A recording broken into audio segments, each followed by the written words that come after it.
It's off exit 10, presented by Capital District Sport and Fitness.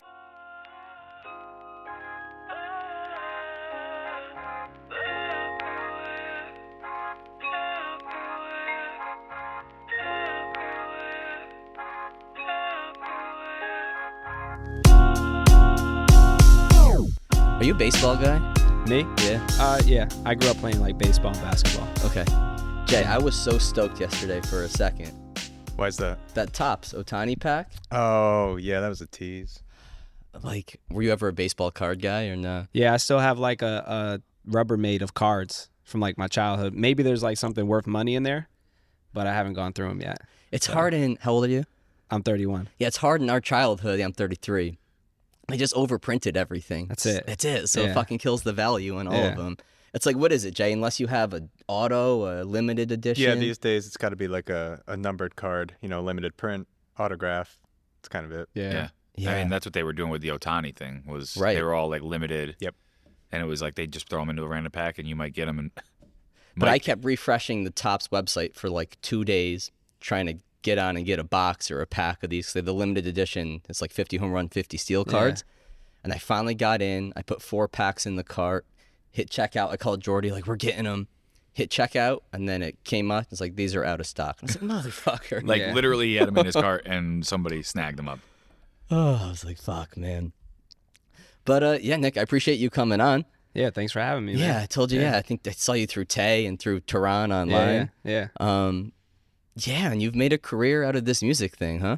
I've somehow made a career out of this music thing. Yeah. No, it's awesome. Imagine, I Yeah. mean, any small business or you're trying to just do something for yourself. It's hard. It's hard. It's a lot easier for people to just go into the corporate route and do a 9 to 5. But it's like, yeah, it's not for me.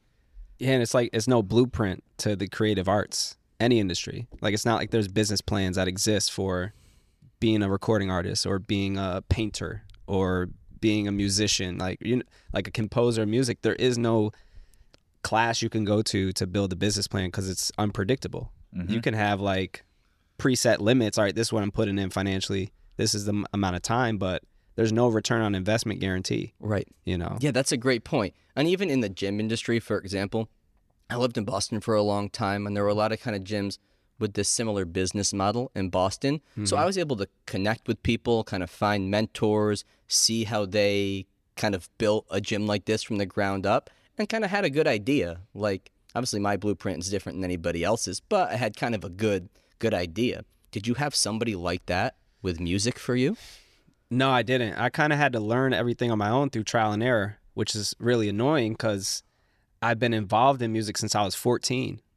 So, and then the industry, we talked about our age, right? Early 30s, the industry changed 10 times by the time I even started making money. Good point. Like, okay, when you were younger, what was the first way you consumed music? It was CDs, right? Or cassettes, because my mom had cassettes. They still had cars with cassette tapes. Yep, I was a cassette kid first, and then I eventually was like, oh shit, there's these things called CDs. These are cool. Let's try these. And then there was the cassette. Didn't you have to put in a cassette to play the music through your MP3 player? Through your CD player. Through your CD and player. then eventually you were able to play it through the MP3 player. And I remember having to sit in your car. You have your CD player sitting on the center console, and you're trying to hold it steady so it doesn't.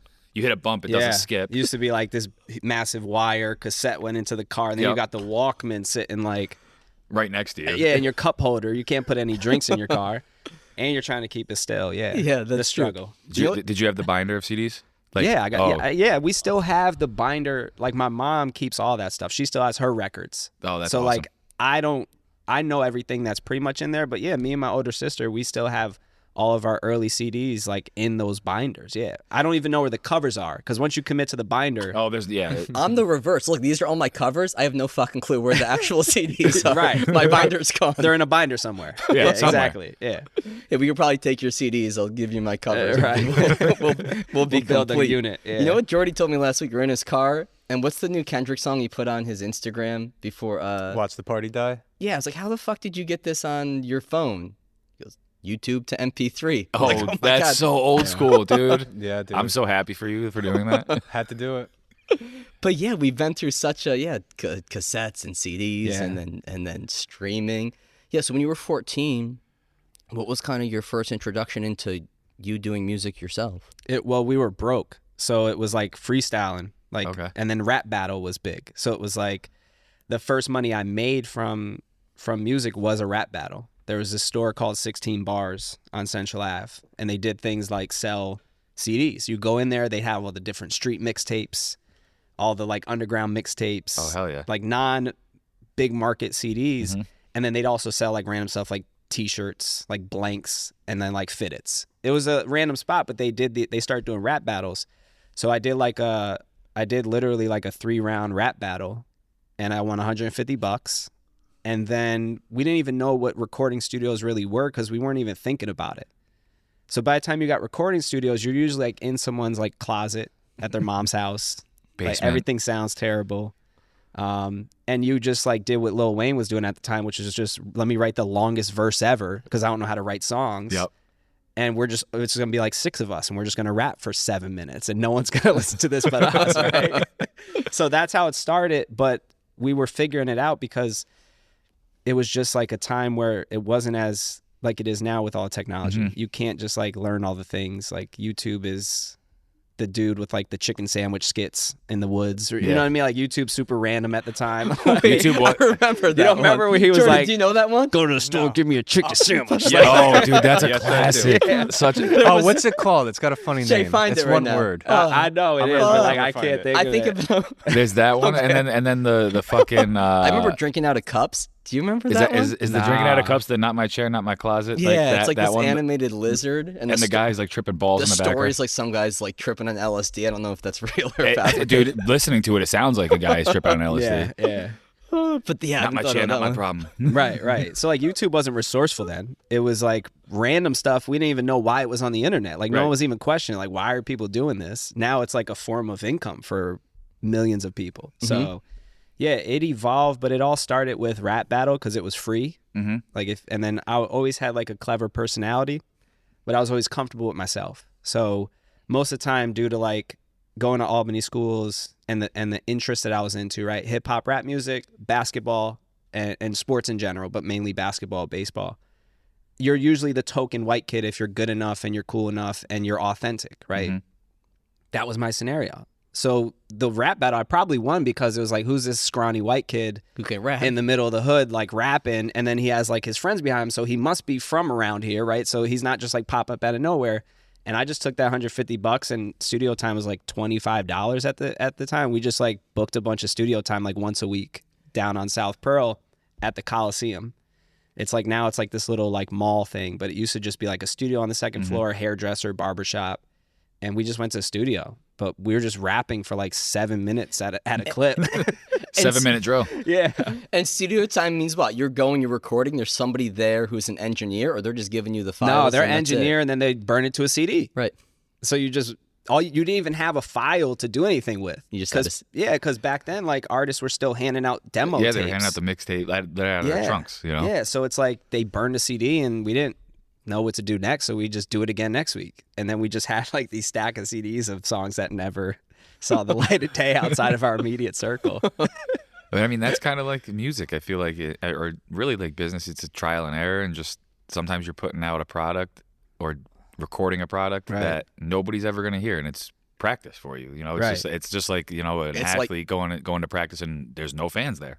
Right, You know, 100%. Yeah. It's like this. It's like opening the gym. It's like nobody saw our post 6 years ago when we opened, but we did it, and we kept working on it, and we kept posting, and we kept engaging with people. It's like, you know, the stuff takes time. Jay, did you find that video? Yeah, it's called Unforgivable. I can picture. It's black and white too, isn't Yes. it? Yeah. He's in the woods and he's laughing throughout the lines because they probably don't know how to cut and edit. Yeah. So like it's so raw, it's hilarious. The best part is as soon as it came on, I distinctly remember Alex, who was on the podcast for a little bit. I remember his voice, and he could do that voice to a T, and he would do that shit all the time in high school. Yeah. All the time. Immediately, I started reminiscing. I was like, oh, God, this is great. Yeah. So 14, you start rapping, and you had your first kid at 16. Yeah. 16. How was that? Life comes at you fast. Comes at you fast. I mean, yeah, I had my first at 31, so it's like, dude. Yeah. Couldn't Yeah, imagine. I got high school at 31, so get your weight up. Of course. No, it's thankfully we had like a support system. So like, yeah, parents are pretty upset, right? Because they know like it's like your trajectory, and like you might not go to college, you might not finish high school, right? So we had a support system. Our relationship worked out, which I think helps. Like if you're also dealing with like the split and you're a teenager and you're trying to figure out how do I finish high school in any way. But yeah, it's ultimately you still have a kid as a teenager. So it's still crazy no matter how perfect the scenario gets. It just matured me. So really just my thought process, the decision making, I just had to grow up sooner, right? But I made the decision to be the father and to be responsible, where sometimes people are like, I'll get to that later, right? So it helped mold me. It's like having a close friend that's a little younger than the group. Like she came up with us too. So it's also her maturity early on is because of her upbringing, right? So it worked out. Thankfully, for most it doesn't. But we weren't the only pregnant people in Albany High at the time, unfortunately. So we're just the couple that figured it out. So yeah, no, it's incredible, man. But you feel it just made you have to grow up overnight, just like that. Yeah. Yeah, I felt like that at fucking 31. So yeah, bro, couldn't imagine. I'm just thinking about myself at 16. I'd be like, fuck, dude. Oh, I was a little fucker. Yeah. Yeah, we all were. 100%. Yeah. Yeah. No, it's incredible. So then, okay, you're doing the CDs. You're at what point in your life do you go, okay, I think I can make this my thing. Like this can be a career. This can be how I provide for my kids and for my family. I think you never make a real thought about that. I think it's just optimism, right? Because you don't know anything. Like you're dreaming still. Just like someone's like, I'm going to go to college for this. You still don't know how it's going to turn out. So I never really addressed how I'm going to make money. Can this be a real thing? Because I was still doing everything myself. Like the first concert I did, I was maybe 17 going on 18. We rented out Arbor Hill Community School. At the time, now it's like a charter school on Lark Drive. And we did like a concert, and we like printed tickets at Staples. We sliced them there. They're like these long, like they looked like tickets. They had like my picture on it. And we did a concert, and we had like concessions. They looked like, CYO basketball concession. We had like Skittles, candy, chocolate, all that. But it was like, at such a young age, it was like, all right, how can we just make money in the moment? Then we would print CDs. Let's do 5-6 songs. Let's make a mixtape. Let's put out a CD. But you're still evolving because you're a child.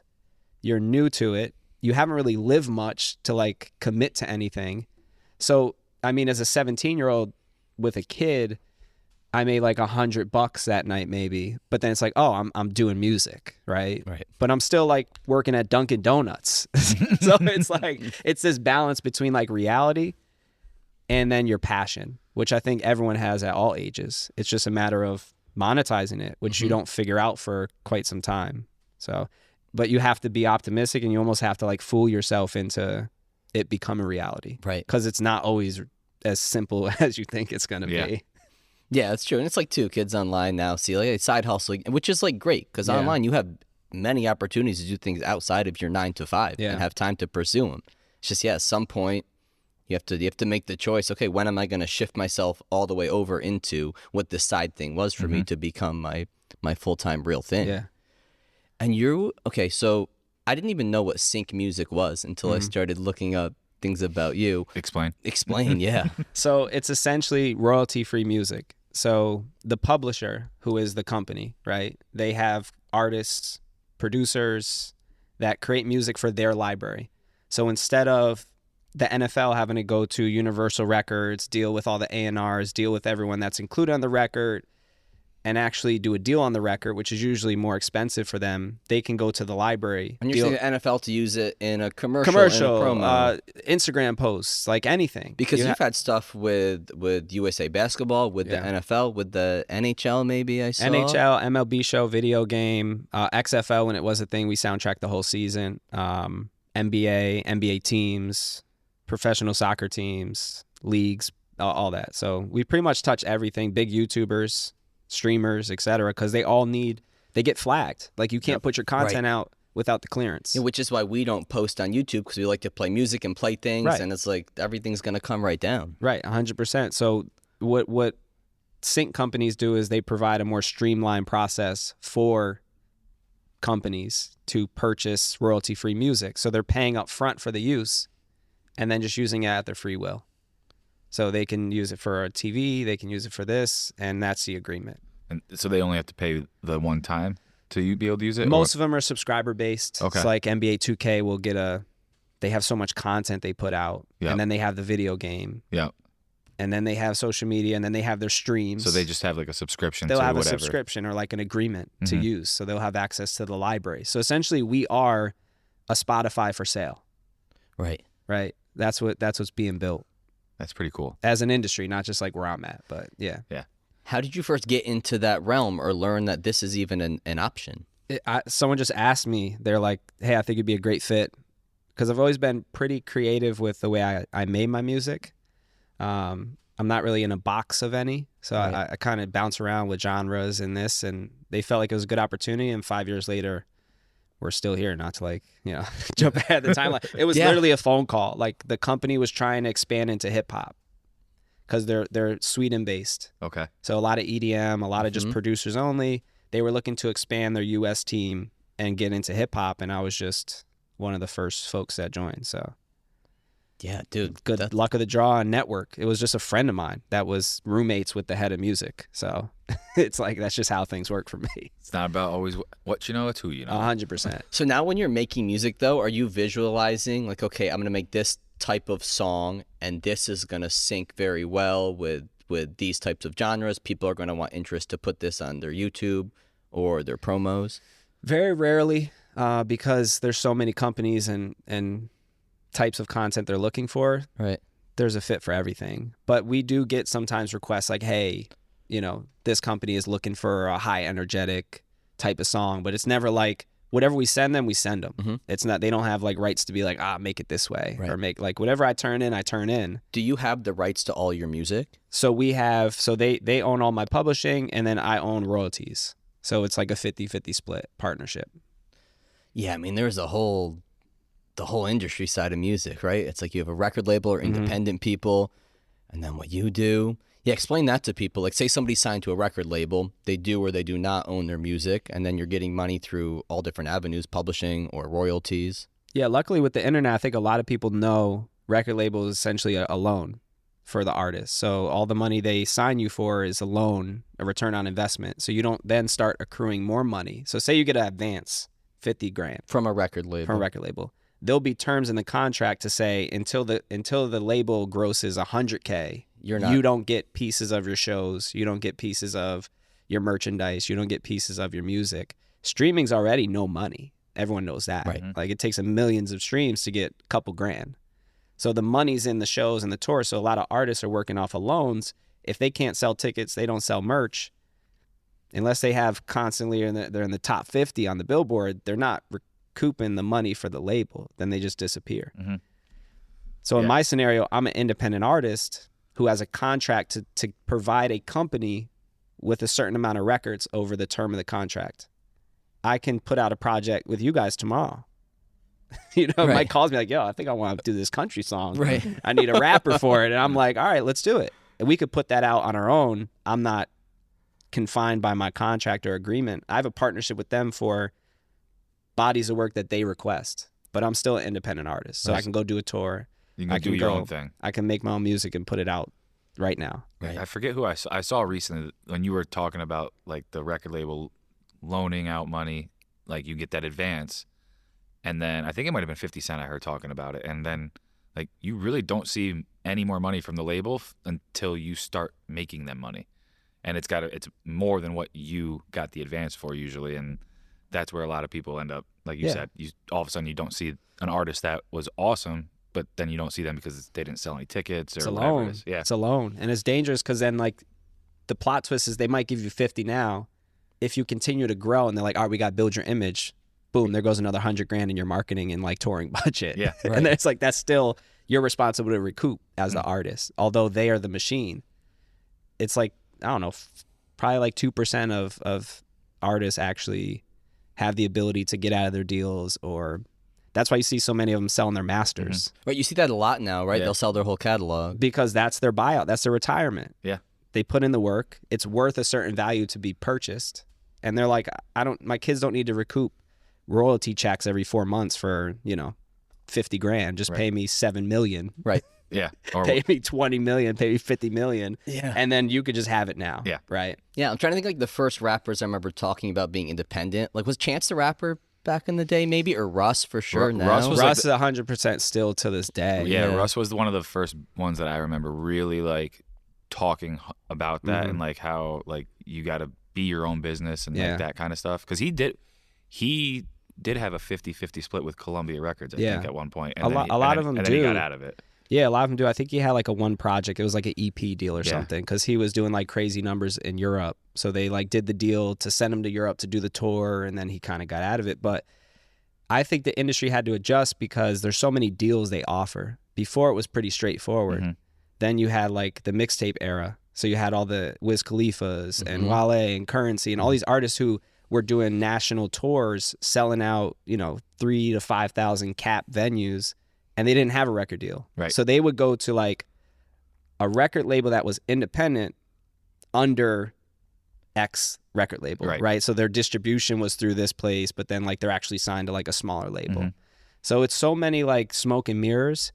Ultimately, the power's in the artist because you still have to deliver. So unless there's like a core audience there and there's a reason to sign and grow your brand through partnership, it's hard to say. It's a loan, but it's a partnership at the same time. Because I remember like again with that interview, I'm like almost 100% sure it's 50 Cent because he talked about how like his big thing was that he got $1 million deal from Dr. Dre, and he was like, no, it was $1 million.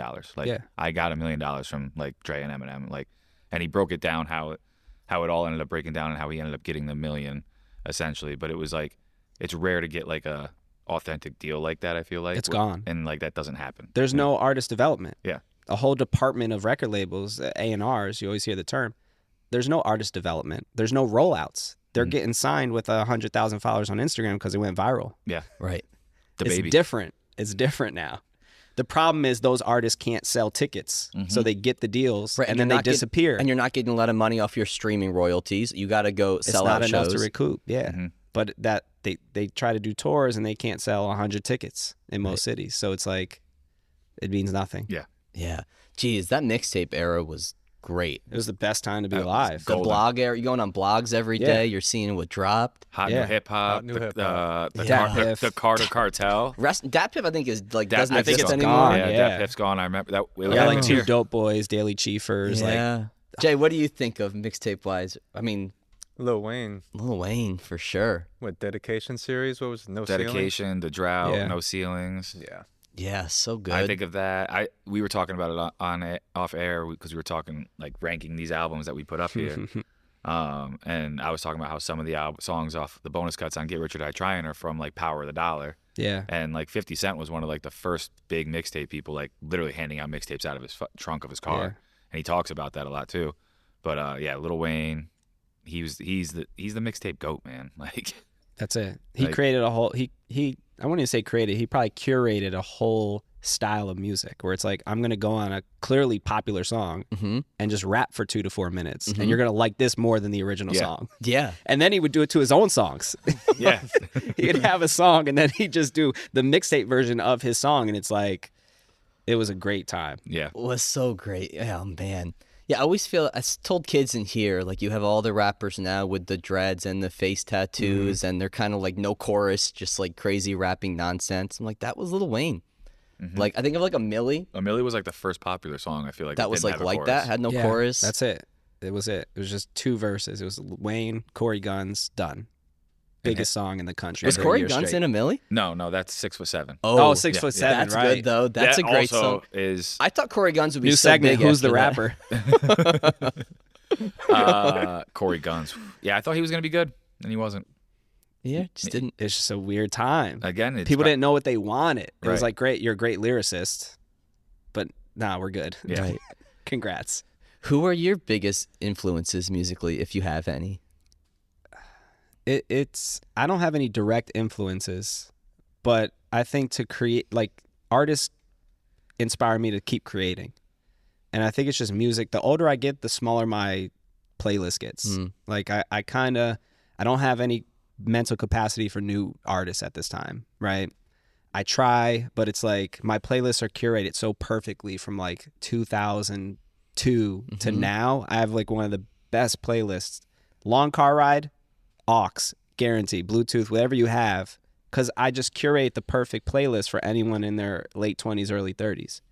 So I think it was like moments in hip hop inspire me to continue to make hip hop in all genres, but mainly hip hop because my mom was like big hip hop and R&B. So like that's what she introduced me to. Like, who did she introduce you to? What artist do you remember her playing?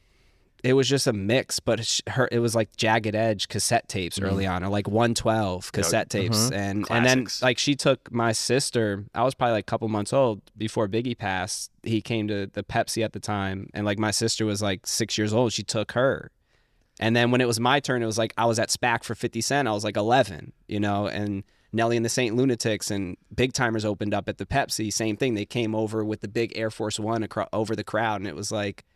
I was probably like 12 years old. So like moments inspired me and they still inspire me, but it's never like one person because it's the same way I intake sports. I never really had favorite teams outside of the Yankees because my dad like loved baseball. Mm-hmm.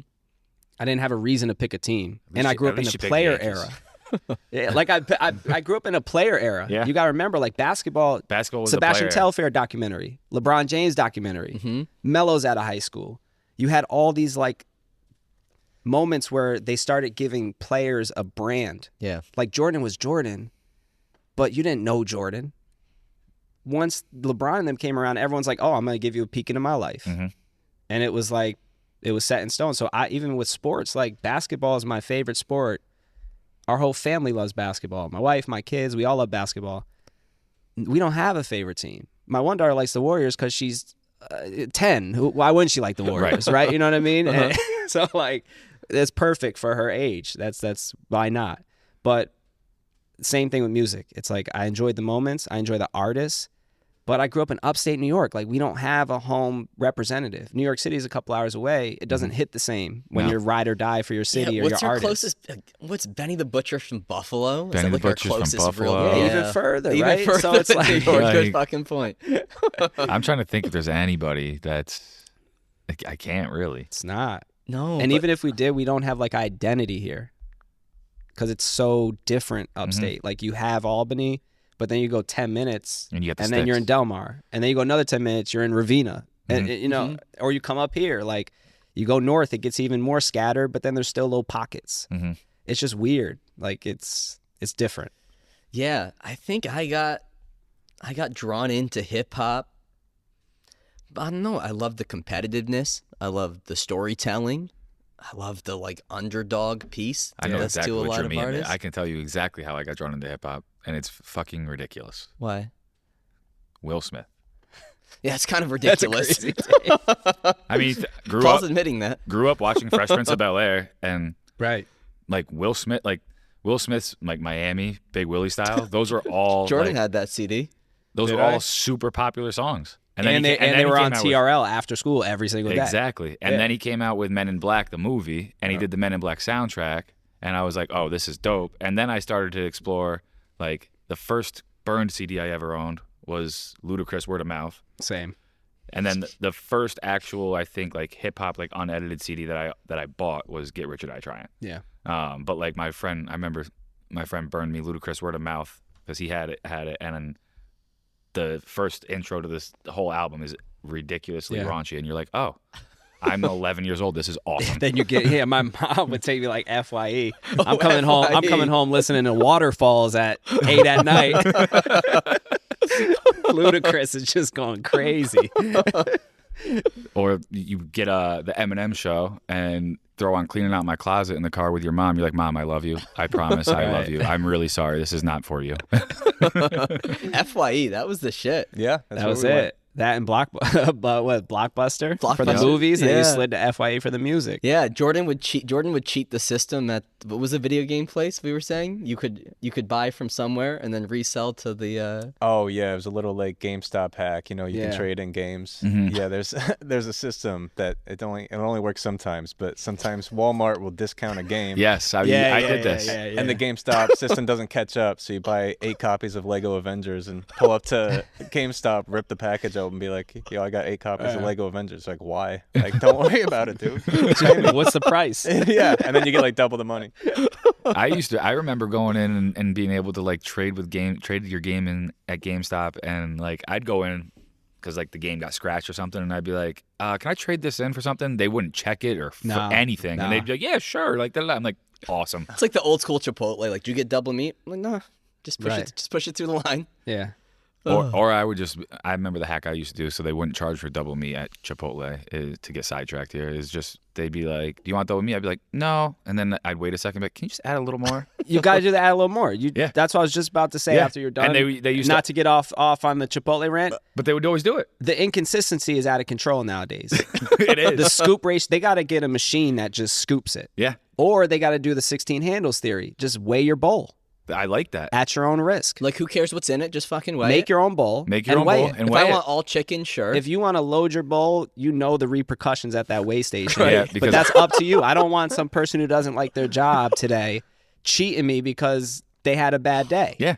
I need more rice. I need more steak. I need more chicken. I need it situated. Yeah. I like it. Yeah. Let's call Chipotle CEO up. Yeah, at Chipotle. Something. Listen or to we'll that. just open up like the knockoff version and get people over there. That's fair too. Yeah. I definitely have had very expensive 16 handles before unexpectedly. But you're okay because you're satisfied. That's exactly what you wanted. Yeah, Charge it to the game. Yep. Done. Charged. Yep. The supplement industry is like the Wild West. The lack of regulations mean the supplements you purchase may not even contain the ingredients listed on the label, which is why I get my daily vitamins and supplements from Thorne. Thorne vitamins and supplements are made without compromise. Quality ingredients ensure your body optimally absorbs and digests your daily supplements, while in-house and third-party testing ensure you're getting exactly what you paid for. Thorne offers a variety of health tests reviewed by board-certified physicians that evaluate your lifestyle, gut health, sleep, stress hormones, and metabolic markers to determine which vitamins and supplements may be most effective in helping you feel and perform better throughout the day. For college and professional athletes, Thorne has NSF-certified supplements that make sure you won't get pop positive on a drug test. Whether you're an athlete, professional, parent, grandparent, or weekend warrior, Thorne's selection of high-quality supplements can help improve your quality of life. Switch to Thorne's high-quality and extensively tested supplements today at thorne.com/u/CDSF. That's thorne.com/u/CDSF. This episode of Off Exit 10 is brought to you by Bombas. Bombas makes my favorite pair of socks, hands down, alongside the most comfortable and durable underwear, t-shirts, and other everyday clothing staples. Their wide variety of sock lengths, colors, and patterns have you covered, whether you're working out, going out, or lounging at home. I love their merino wool blend athletic ankle sock for long days of coaching at CDSF and getting in workouts myself. And if I'm at home doing work around the house, you better believe I'm wearing my Bombas Sunday slippers with their comfy memory foam midsole. And when you buy from Bombas, you're also buying for those in need. For every item you purchase, Bombas donates one item to people in overnight shelters, transitional living facilities, rehab centers, Title I schools, and medical service professionals. Take my word, if you want to upgrade your sock game to one that's more comfortable, durable, fashionable, and charitable, head over to the Bombas link in this episode's description to browse their full collection of everyday wear, and don't forget to use code CDSF20 for 20% off your first order. Yeah, my first rap CD, it was Get Rich or Die Trying. It was that. I'm trying to think what after that. That was the first one I bought that was unedited. They were all within the same cluster. It was like Get Rich or Die Trying. It was Word of Mouth. Then Nelly came, and then Big Timers came. Lil Wayne. Actually, I lied. Country Grammar would have been my first Country one. Grammar was my first. Country Grammar would have been my first one over Get Rich or Die Trying because that came out in 99. Country Grammar was my first special package CD where you got the poster. Oh, yeah. And you had the big poster. You had the Vocal tank top with the Band-Aid. I don't know how, like... I'm secure about myself, but I definitely had Nelly on my wall growing up. He had the headband. He had the double headband. I think he did the black and white, crisscrossed it with the Band-Aid. Backwards jersey. Backward Vocal jersey. Remember that brand? Mm-hmm. He tried to launch it. Vocal and apple bottoms. That's it. But yeah, it was that, and then it was all happening at the same time. So it was like a perfect time to have a parent who didn't mind bringing you to get a CD every week. It was literally every week. Every single week. Yeah. It was great. I think there was some station you could like do a little sample, listen to them in FYE. Yeah, and what a time where like you didn't have to get it when it released because they weren't releasing that often. Right. But in your brain, it's like, I'm going to get the new CD, and this thing came out 6 months ago. Well, but it didn't matter because Right. you heard the couple songs on the radio, maybe, or you heard a friend saying, like, you got to listen to this, and you just went and got it at your own pace, and then you consumed at your own pace. And that's with like kids, when we get kids in here and I'll ask them like, oh, what do you like for music? They'll give me like a genre. Who do you listen to? And they're like, they can't give me like an artist, right? Obviously, like typical names come out, the Drakes, the Kendricks, the Kanyes, all Taylor that. Swift, yeah. Taylor Swift, if they aren't into hip hop. Most of the kids that are here, I feel like, are hip hop, country, and whatnot. But like a lot of kids won't be able to tell me artists. And I think about it. Too many. There's too many. It's also like too many. Like as soon as you get done listening to this new song that came out yesterday, there's another new song that came out on streaming. Whereas when we grew up, I had to listen to that album. That was the only 50 Cent album that I could listen to because there was nothing else for me to listen to. That's it. So I literally knew every word to every song. Think the effort level to listen to something else. Hit stop, take the CD out, find the other CD, put the new CD in. Mm-hmm. Yeah. Dude, the 5-disc CD changer at home was the best. Never had one.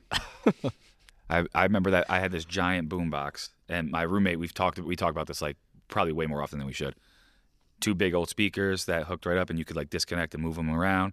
But it had a 5-disc CD changer, and you hit it on shuffle, and it would play a song from one, and then it would shuffle them around, play another song, and like so it was literally like a little MP3, but you had to put 5 CDs in.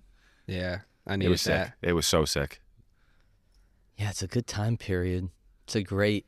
What's your favorite? I love good intros on rap albums. You got a favorite intro on a rap album? 50 Cent. It's a little violent, but the Massacre. Mm-hmm. Play that- Valentine's Day skit. I know Get Rich or Die Trying. If you're going to play it, turn the headphones down. Or take one. The Do you know this one, Paul? Yeah, it's the one where he's just shooting, literally, pretty much the whole time. Because this first one, it's like the bullet shells drop or the quarters, whatever He it is. it drops the quarters, and then it goes into What Up Gangsta. Yeah. Yeah, Which that's is great. Which is the, iconic. like that's the reason it's the best is because the song that comes next. Yeah. You got to remember you're playing on a CD. right. So It you just know comes this is on. coming next. There's like a 1 second Mm-hmm.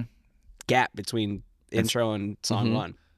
That was what I loved about the new Eminem album, was that it was like, I felt like it was like an old, like you had to listen to it in order. Yeah, like Like, cohesive, yes. like each song connected to the next Yeah. one. That's my motivation for buying records still. It's like I'm not skipping a song on a record. It's Yeah. just too Yeah. inconvenient. Yeah, that's why I love, like, my favorite Kendrick album is Good Kid, Mad City, because I feel Yeah. like it's like that. It's just telling this story all the way One through. long story, the skits, everything. It all Mhm. makes sense. Mm-hmm. Because if it's under 2 minutes, a lot of times streaming platforms won't pay you for the stream. Really? Oh, Yeah. interesting. The 2 minute mark is like the limiter. Because you have stuff on Spotify and Mhm. Apple, right? Everything, yeah. I mean, like, the amount of money that comes in, unless you're doing outrageous streams, is, like, negligible. Yeah, it's like it's like you could Google it. Every platform has its own payout, but like Spotify, like 2 million streams is like less than $1,500. Jesus. Yeah, Yeah, wasn't it? and that's 100% of the revenue. Right. So you still got producers, you still got maybe a publisher, everything. What was I gonna say? I don't remember. Whatever. Yeah, that's crazy, man. What, like, how often are you making music? Once a quarter. I treat it like a business. I go record once a quarter. No sooner, no later. So So you'll say, well, here's my little recording period. I'm going to bang out. yeah, the older I get, I've been taking more time. But for the past 4 years, my routine has been I record in New York City at a Lost Studios in Brooklyn, just because the engineer knows what I like. We got a good cohesive relationship with when it comes to mixing. So I schedule my appointment, right? Treat it like an appointment, book my session. I go down. I usually like plan like, all right, where are we going to eat? What else do you want to do while we're down here? Will we go to a game? Will we do that? So it's a whole agenda for the day, because why not, right? You're already driving 3 hours.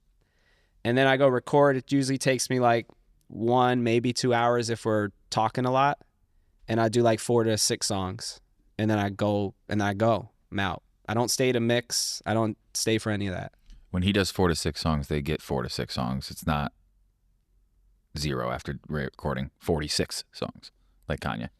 Oh, yeah. I saw some clip. It may have been like Jay-Z's engineer, like Guru, whoever that is. Yeah. Like, yeah, I'd go in the studio with Jay-Z for, 3 hours. I get 3 songs. I go in with Kanye for 3 months. I may get 0 songs. Yeah. So I literally do 4 to 6 songs. Everything I record comes out. So I already go there kind of premeditate on what I'm recording. I have most of the song written. I have ideas of the melodies, but then when I record, I kind of tweak and adjust things. But I have it written out. There's no reason to show up unprepared, Right? Because the producer's not there. So I'm for like every quarter for the first 2 months, sometimes less. I'm just intaking beats, getting a vibe for like what I'm feeling. Which is to your question earlier. Do we make stuff for the clients purposely? No, because they're too late to the party. Right. Like that thing's been, the song they're picking, we recorded 6 months ago. And sometimes it's already out by the time they start using it. Sometimes they're kind of using it for content, coinciding our release. So there is no really way to identify unless sometimes it's all about timing. Like if someone requests, if 2K comes, they're like, yo, we need some high energetic stuff for our all-star game coming up. Cool. We'll get it together. But Nick only records once a quarter, so it takes a lot to get me to go record because I treat it like a business. It costs money to go to the studio, right?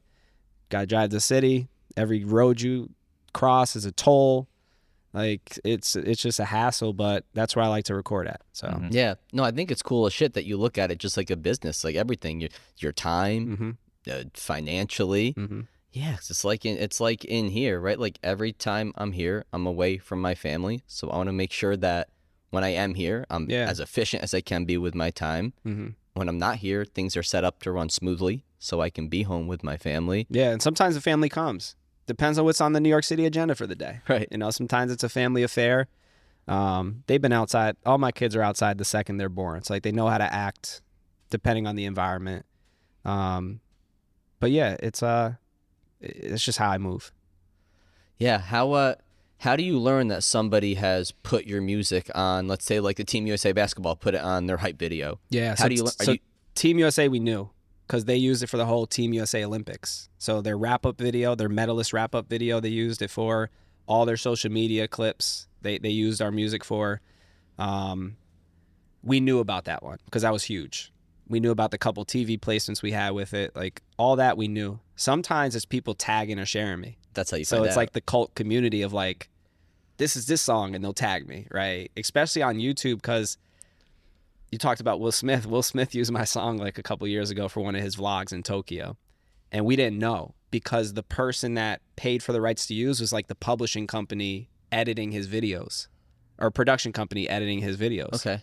So we didn't know it was Will Smith. It's not always as clear as day who the client is. The company you work with, Epidemic. Yeah. So what they'll get a notification, whatever. This person is now using one of Nick's songs, or not even. Yeah, but we don't know who the person is all the time. Right. Because sometimes the production company's doing the reach out because they're doing everything they were hired to basically do all the legwork. Sometimes it's actual representatives from these companies that are using it for their content. So it's different. It's grown since I've been with them since 2019. It's gotten better. It's more trackable now than it used to be, but it's still hard when you have, millions of downloads in their player. You don't know where it's going next. So the bigger companies, the more corporate deals are known, but some of them are rogue. You don't know. It's like a production company and then you're on a show on Netflix. Like you don't always know. You're watching a show, you're like, wait a minute. Ultimately, they're all paying. So at the end of the day, like if I find it cool, it's something cool to repost and keep people excited and engaged.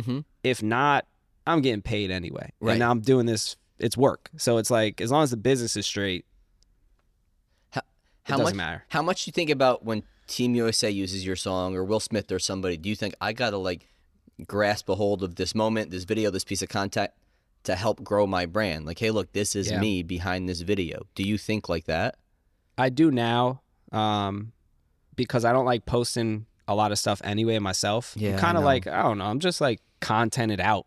Like I'm the same. It's tiring, man. I'm the same way, man. Yeah. And like when I was younger in my mid 20s, when I first got an Instagram and right any industry now, it's like everybody has their own kind of sector on social media of like I can be famous, I can get a lot of followers, and I feel like as a 20-something-year-old in the fitness industry, it's like, oh, that's what I want. Like I want a lot of followers, I want a big blog, I want a big Instagram, I want to speak across the country. And then I get older and I'm just like, I don't fucking want any of that. It's tiring. But you got to remember, we used to stress out about who's in our top 8. Like this dates back pre-Instagram. We're social media stressed out. Like I'm at my max capacity. Is that a MySpace reference? Yeah, that's the MySpace like reference. you had your some people had top 64. Yeah, that's crazy. That's crazy. That's just because they didn't want to make anybody They mad. didn't have friends, low key. They just thought they had 64 friends. Or they were like, I don't want to make anybody upset. Yeah, and then if you had a top 4, you were really standing on business. It's like, yo, if you're on this, you know. If you know, you know. But pretty sure I had like a top 5 because I was like, I don't give a shit about anybody else.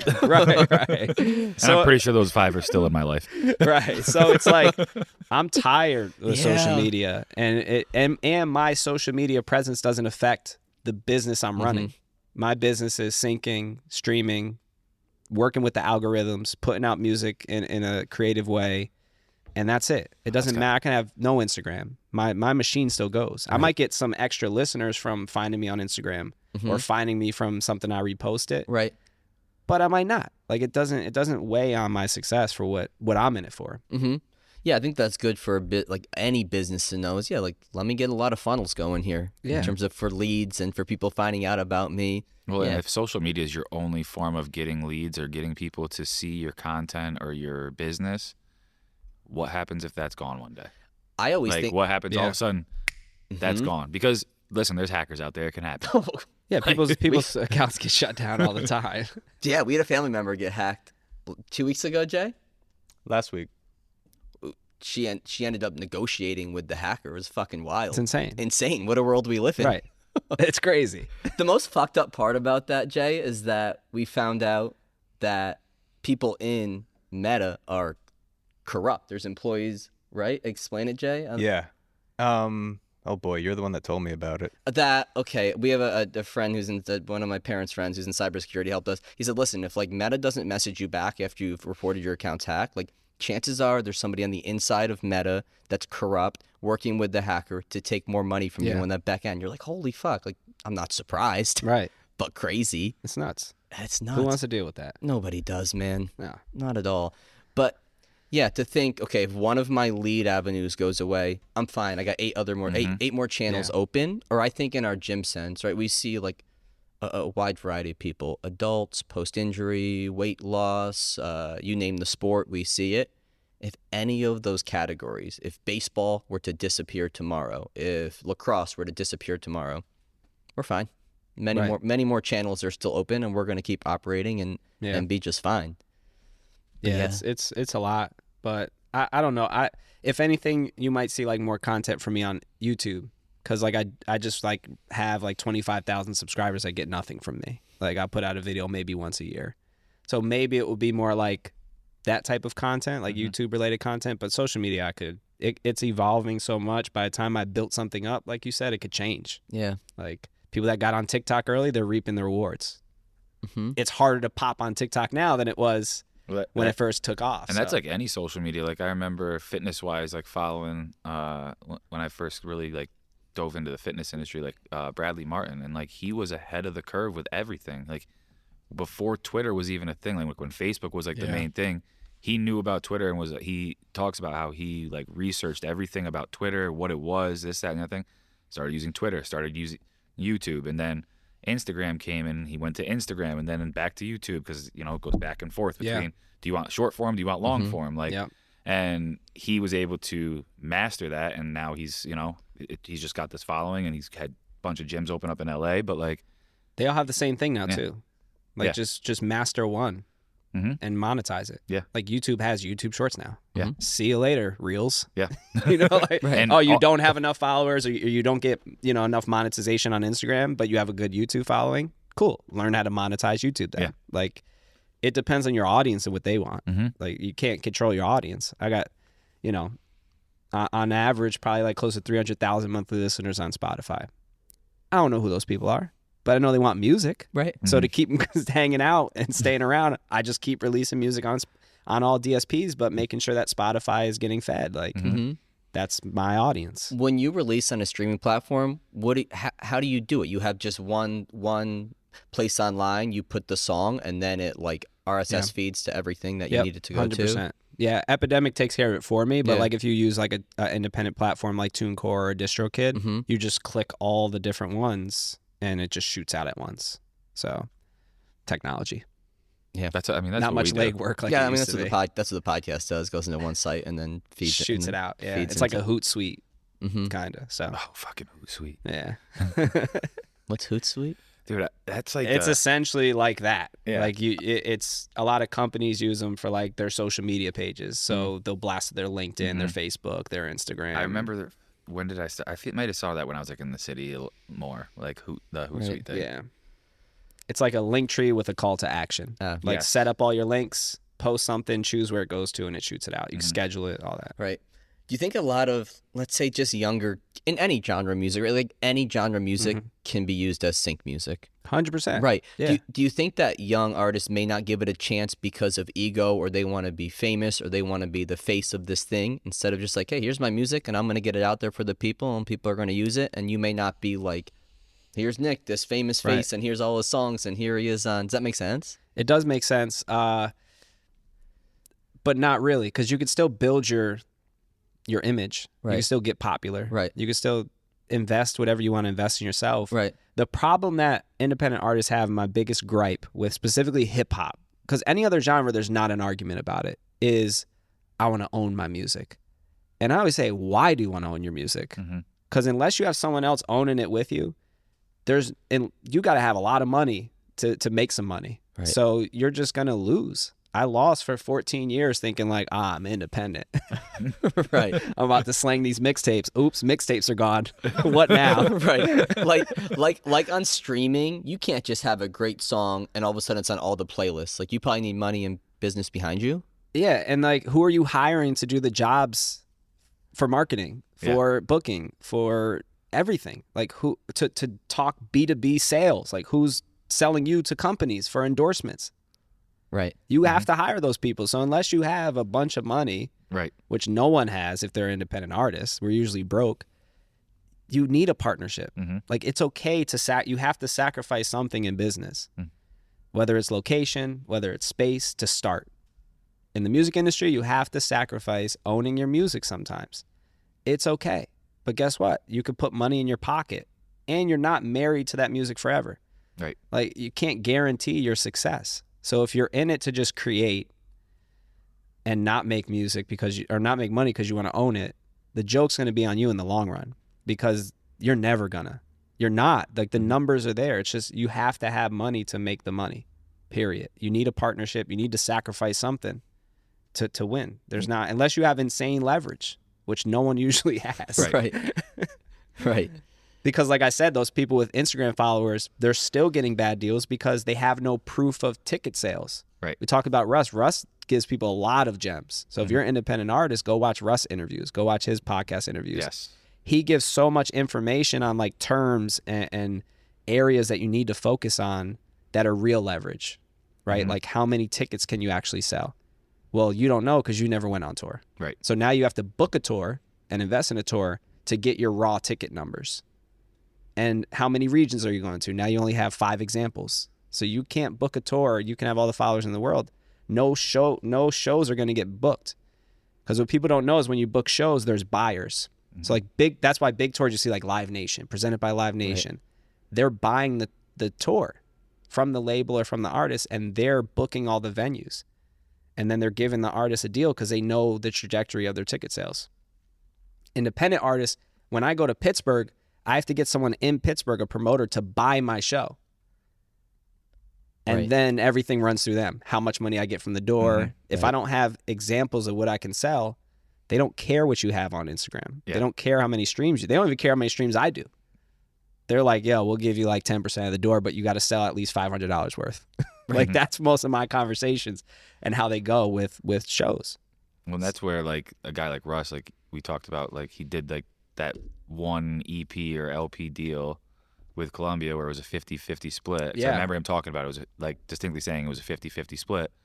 And then he was able to go on, and that helped him grow through Europe and everything else. And then that allowed him to be like, hey, these are the ticket sales I can do. Now let's get a tour going. Yeah, because he ended up selling out, and then they did all bigger venues on that first tour. And then he's like, well, I only committed to one project, so I'm out of here. Yep. And now I know how it works, and now I'm going to do it myself. This episode of Off Exit 10 is brought to you by Anchor and the all-new Anchor Pro, crafted to endure the most high-performance workouts without the high cost and space requirements of a standard cable machine. Named the best portable cable machine by Men's Health Home Gym Awards, Anchor provides the full functionality of a cable machine in one small space-saving unit. Designed with user-friendliness in mind, Anchor can simply be attached to any squat rack or placed on any wall in your home gym using its intuitive sliding track mount. With up to 65 pounds of resistance, Anchor is built for high speed and controlled exercises alike, from cable presses and rows to chops and lifts. The Anchor has been a game changer for us here at CDSF, and now you can enjoy the same professional quality cable machine in your own home gym by heading over to anchortraining.com and using code CDSF10 for 10% off your order today. Get all the benefits of a cable machine without the high cost and installation fees. Enjoy the portable luxury and space-saving performance of Anchor today by going to anchortraining.com and using code CDSF10 at checkout. That's anchortraining.com, promo code CDSF10 for 10% off your order today. This episode of Off Exit 10 is brought to you by Drink Alchemy. Fatigue and brain fog affect us all, destroying everything we pursue. Whether as an athlete, artist, creator, or entrepreneur, our mind holds the key to performing optimally. By combining the most potent organic nootropics found in nature, Drink Alchemy delivers sustainable boost to creativity, memory, energy, and focus in one epic beverage. Stop pumping your body full of excessive amounts of caffeine and unknown proprietary blends from other energy drinks, and get clean energy from Drink Alchemy's natural nootropics like lion's mane, L-theanine, and caffeine from green tea. Used by Olympians, D1 athletes, MMA fighters, and entrepreneurs, Drink Alchemy has become a huge part of my daily routine, making sure I'm functioning optimally during long days of coaching athletes, running CDSF, and getting in quality workouts myself. So do yourself a favor and ditch the energy drinks loaded with caffeine, other stimulants, and who knows what else, and head over to drinkalchemy.com today. Live with your mind unbound and save 10% off your order by using code CDSF at checkout. That's drinkalchemy.com, promo code CDSF for 10% off your order today. What things are you, right, like in here, like we have numbers that we track kind of every month, make sure, you know, at least if there's a weak link, we know what it is. If there are areas doing well, we know, just kind of like a guide for us. Do you have things each quarter you're kind of looking at to help you set goals with your music? Yeah, I track basically just streams because streams turn into revenue. So I'll track streaming trends, highs, lows, when does it peak, when doesn't it? Why, right? Maybe I did like a 2-song project that quarter. I should have did 2 singles, right? So it's not that deep. I don't get into the weeds of like what the actual song was, because then I'll start to double think my creative process of like, oh, I gotta make that song, right? It doesn't always work like that. I could have 5 of the same songs and only one of them hits, right? So I don't get too deep into what the actual release is, but I just have like trackers on from like Spotify and Apple because they give the most data. Everywhere else it's kind of weedy on like where you can get it from. YouTube's getting better with their analytics, so I'll track some YouTube, but mainly Spotify and Apple trends, and then just seeing, you know, not what we put out, but how much we put out in that quarter and how it affected the streams. You're saying like the volume of music that you put out. Yeah. Have you found like a sweet spot? Like if you put out... I try to just put out a single because no one wants to hear a Neighborhood Nick project. I don't have any like enough core fans to be like, I want to listen to 10 of your songs right now. Right. Like, no, I'm a stream through 10, barely really pay attention because I got 30 other artists I got to tap in with today. Right. And I'm going to pick maybe 1 or 2 that I actually like and add that to my library. Right. So I don't dance with the conceptual project idea. I'd rather just give you a song a week and let you build your own playlist from my discography. Right. Is that Alex's Brothers again coming out? One of our friends' brothers mixtapes. Well, you brought up like making a whole album and whatnot, or a mixtape and whatnot, and I just thought of like this Hefty and C Brown mixtape, which is from previously mentioned my friend Alex's brother. And dude, I'm not gonna lie, I used to bump the shit out of that mixtape in my car. I didn't care. I was like, I don't care if anybody knows who these people are. I'm like, this is fire. It was all right, but like it was so good. And I mean, cool. when you're chasing it with Big Willie style. I mean, this was after Big Willie style. Anything's fantastic. Yeah, but no, I don't get too deep into the numbers. I track what's worth tracking, right? But I try to put out as frequently as I record. It's like, all right, we did 4 songs this record. How can we put out these 4 songs? So that's more of the strategy. Is like, okay, do I put it out? Less is more. 2 songs, 1 song. Because you think now with playlisting, you're not going to get a song playlisted that came out 8 weeks ago. Right. And if you put out a project, the playlisters, the curators who playlist all the playlists, who are independent people, they're not going to go, they're going to go to the new releases. So the more times you're in the new releases, the more opportunities you have to get playlisted, which ultimately boosts your streams and visibility. I think Amazon, we were on like the top new hip hop for like 17 weeks straight. In like the top 50 of hot new hip hop or breakthrough hip hop, I think it was called, on Amazon Music. But that's only because we were putting out over the summer, like we did good in the spring on there. And then in the summer, we just put out a song every week until we ran out of songs to put out. So it was like, and we hit on the playlist every single week. But that helped you because there was always a new people release. Curating are like, oh, this dude's here again. That last one was fire. They might not even listen to it because they're curating a playlist that comes out every single week. They're not listening to 160 records that are on that playlist. They see like, oh, this guy had however many listens on this song. Yeah, and if it's like, new, the chances of them putting it in the top 50 is stronger. Yeah. So I'm really just tricking the algorithm. It's no different than a social media person like scheduling their post a certain way on TikTok or Instagram because they know when the spikes are. Right. So like however it evens out long term is fine. But I know if I post it on this day and this time, I'm hitting strong like off the rip. And then it's just going to build from there. Yeah, that makes sense. Yeah. So if you're going in the studio trying to be a fit, what's your like writing process? You hear a beat, you just sit there and write? I usually decide like within the first 30 seconds if I like the beat. I only work with like six to 8 producers, but like 3 of them consistently. So they know what to send me by now. Right. So really it's just like which one of these is the best. But if a melody, I have a 3 rule. A melody, a lyric idea, or the energy has to hit. One of those 3 things hit, I pick the beat for the within quarter. the 30 seconds. Something within the first there. 30 seconds. I only listen to the whole beat most of the time. Like I don't like the way that started. Right. I'm not going to ask the producer to trick it because they also created that in the same manner, right? They created that in a moment where it was what they felt. Trick it means, well, hey, you're going to change this for me. Yeah, I like, want hey, it like change this intro or change. Right. I don't even know how they change it. Right. I also believe in like, probably from sports, like the team concept. I never learned how to produce music. I never learned how to mix or engineer music.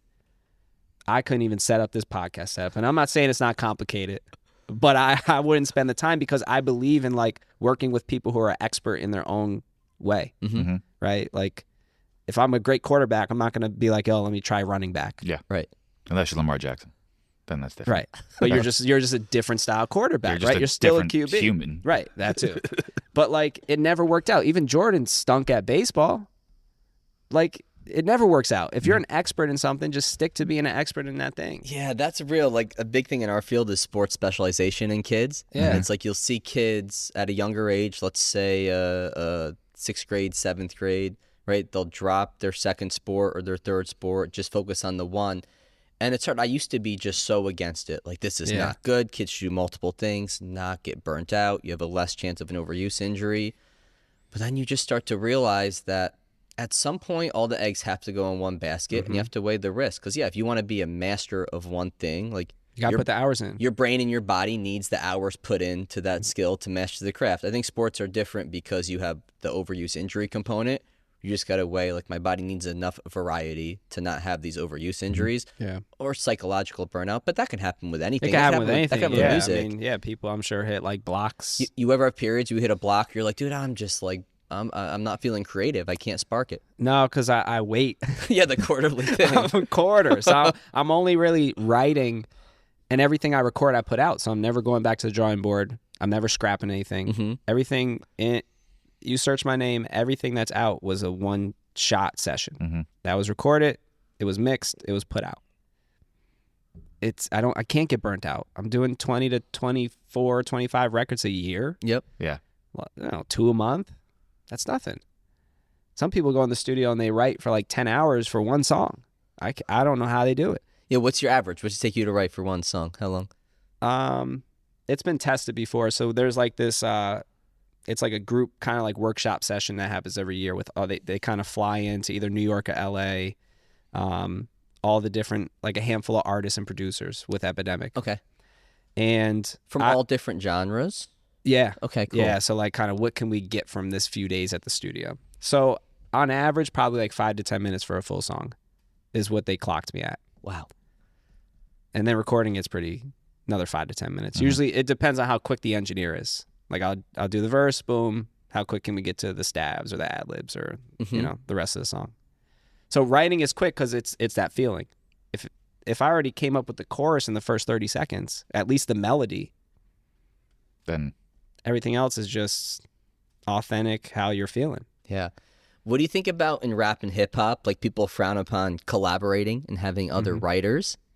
I wouldn't be against it. Yeah. I work there's like certain choruses where the producers will send me references, like, hey, try this melody or you know, word it like this. Or even when I'm recording, my engineer, because we're so tight, he'll be like, hey, try this or switch this word. But it's quick. It's like in the same way I felt it when I wrote it, they're feeling it as I'm recording it. So I'm not against it. I'm not married to it. It's like I still get my credit.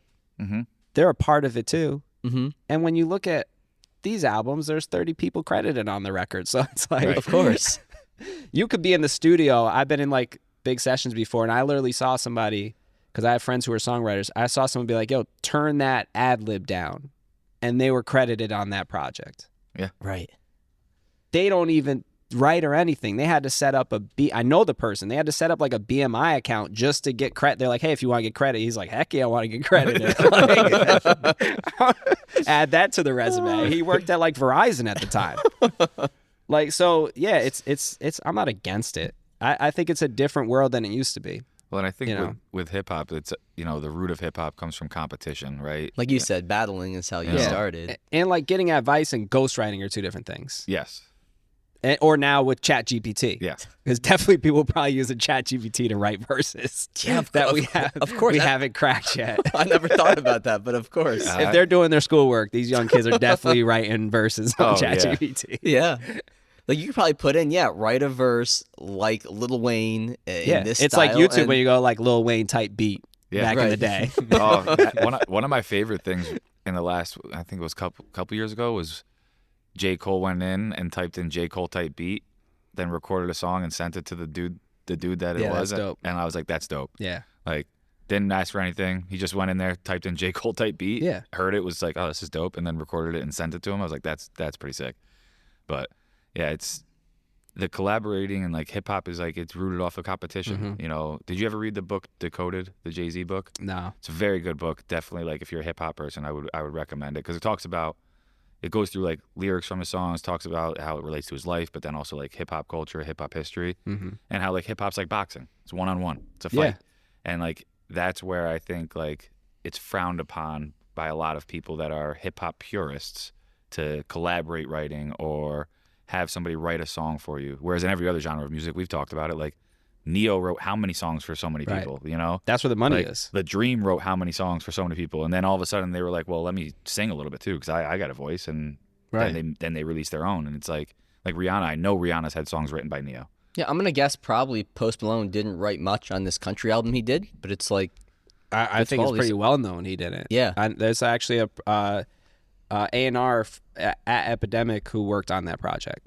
And he's based in Nashville, but it's like Nashville's such a small unit. Like they just call in the troops and they work on albums. Like, it's pretty, like Ernest, who's an artist, wrote most of that album. He writes most of Morgan Wallen stuff. Like it's a small world who writes, and then it's like 1 degree of separation. Yeah. Right. But ultimately, it takes the whole team.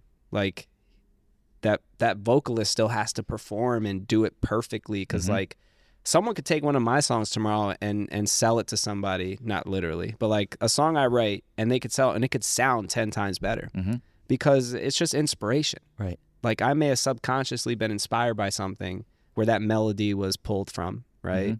It could have been the 112 cassette. It could have been something I listened to yesterday, right? That just came out. It's all inspiration, and so much stuff has been done. There's nothing, it's so hard to make something raw and new. There's no new sound. There's no new type of production. There's no new genres. Like, they're just fusion together. And then it's the person and their voice and their personality that you're getting to experience. But nothing's new.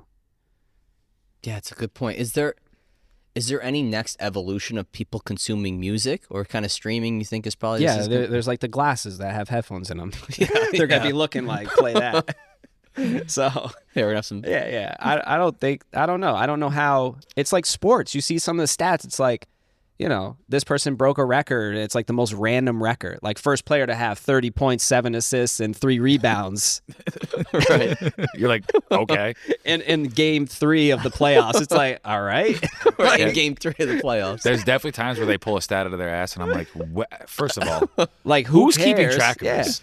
Who's keeping track of this? So it's like, it's so many. It's even with analytics in general, you see the silly moments where it's like, yeah, because stuff has just been done. Yeah. Things have existed for too long. Like things have happened. So the bar is just being set at their own pace. It's just random. Yeah. And I don't even know how much more fast lining you can get with other than streaming with music. Like, what more is there that you can do? I mean, I guess we didn't think with after CDs there would be, but like, Well, now they do like, oh, here's your 8 times platinum plaque. yeah, They just keep giving you a times 9. Oh, here's your times 10. It's like there's certain benchmarks, like getting a platinum plaque and a gold plaque, and then you're just trying to just keep getting more. Yeah. Like, if you get a diamond plaque, that's pretty sweet too. right. But you gotta get like 20-time platinum, and then you get your like. So it's, or they'll be like, you do a sold out show, like first sold out show in, you know, some random town that just built a venue last year. They'll make a plaque out of it. So I don't know. I'm not married to like that. Like I think once you accept that, like it's a cool job. Like it's just a cool job. Like even podcasting is a cool job. Yeah. I listen to podcasts. I'm like, man, if I was like somewhat motivated, this is not too bad of a gig. Like you get free stuff sent to you. You get to talk to cool people, dude. Or you talk to yourself and you just eat up alone. Like I don't know, whatever your thing is. Like that's it. Or fucking yeah. I mean, we own a gym. Like a lot of behind the scenes work, like with your music, goes into this. A lot of organization and communication. But then on the client facing side, on the front end, it's like I'm wearing sweatpants. I swear every once in a while. Right. I'm hanging out with cool people. Yeah, it's like not too bad. Not too bad at all. Mm-hmm. Yeah. No, it's fantastic. But it's just pursuing your passion. How much you get sucked into the Drake and Kendrick beef at all, or no? Somewhat. I mean, I've always liked Kendrick more, just because he was more impactful to what I was consuming when he came out. Mm-hmm. So like Section 80, and when that came out, and the South by Southwest performances, I was there for the one of them. I forgot what company. It's like a digital media company that's not around anymore, but it was like their tent, and I saw that real time. It was just, and then Drake was just like automatically mainstream. So I was mixtape heavy. Like I was heavy Wiz, heavy Currency. Yeah. Like I was a big Wiz fan in college. Wiz fan. Like I remember when he came to Union, and it was like him and Kid Cudi, and the tickets were like $10. Wow. And I'm like, now that ticket would be $100 in the nosebleeds. Like it's crazy that they were so like there, and now they're just out of here. But yeah, I feel like I side more with Kendrick in the beef, just because I feel like Drake's stuff was more like fluff. Mm-hmm. But it stinks because like no one knows the truth. Like, yeah, it's just a bunch of bullshit. It seems like it could just be all fake, but then there could be truth to it. But until we get proof of the truth, right, we've never got proof of any truth. They just stopped. Yeah. They're like, all right, cliffhanger. All right, we're good. But like Kendrick, the way he puts out stuff creatively is cool. But I mean, Drake, they're both two different artists. Like the reasons you like Drake are the total opposite reasons why you like Kendrick. Yeah. That's well said. It's so much easier to like Drake because he's a part of moments. You know, teams warming up, Jumpman's playing at the game. You know what I mean? But then if you're driving in your car on a long ride and one of those Kendrick songs come on, you're like, damn, this is so good. Yeah. Yeah. And I think for me on my side of things with it too is like, you know, I've gotten Drake burnout.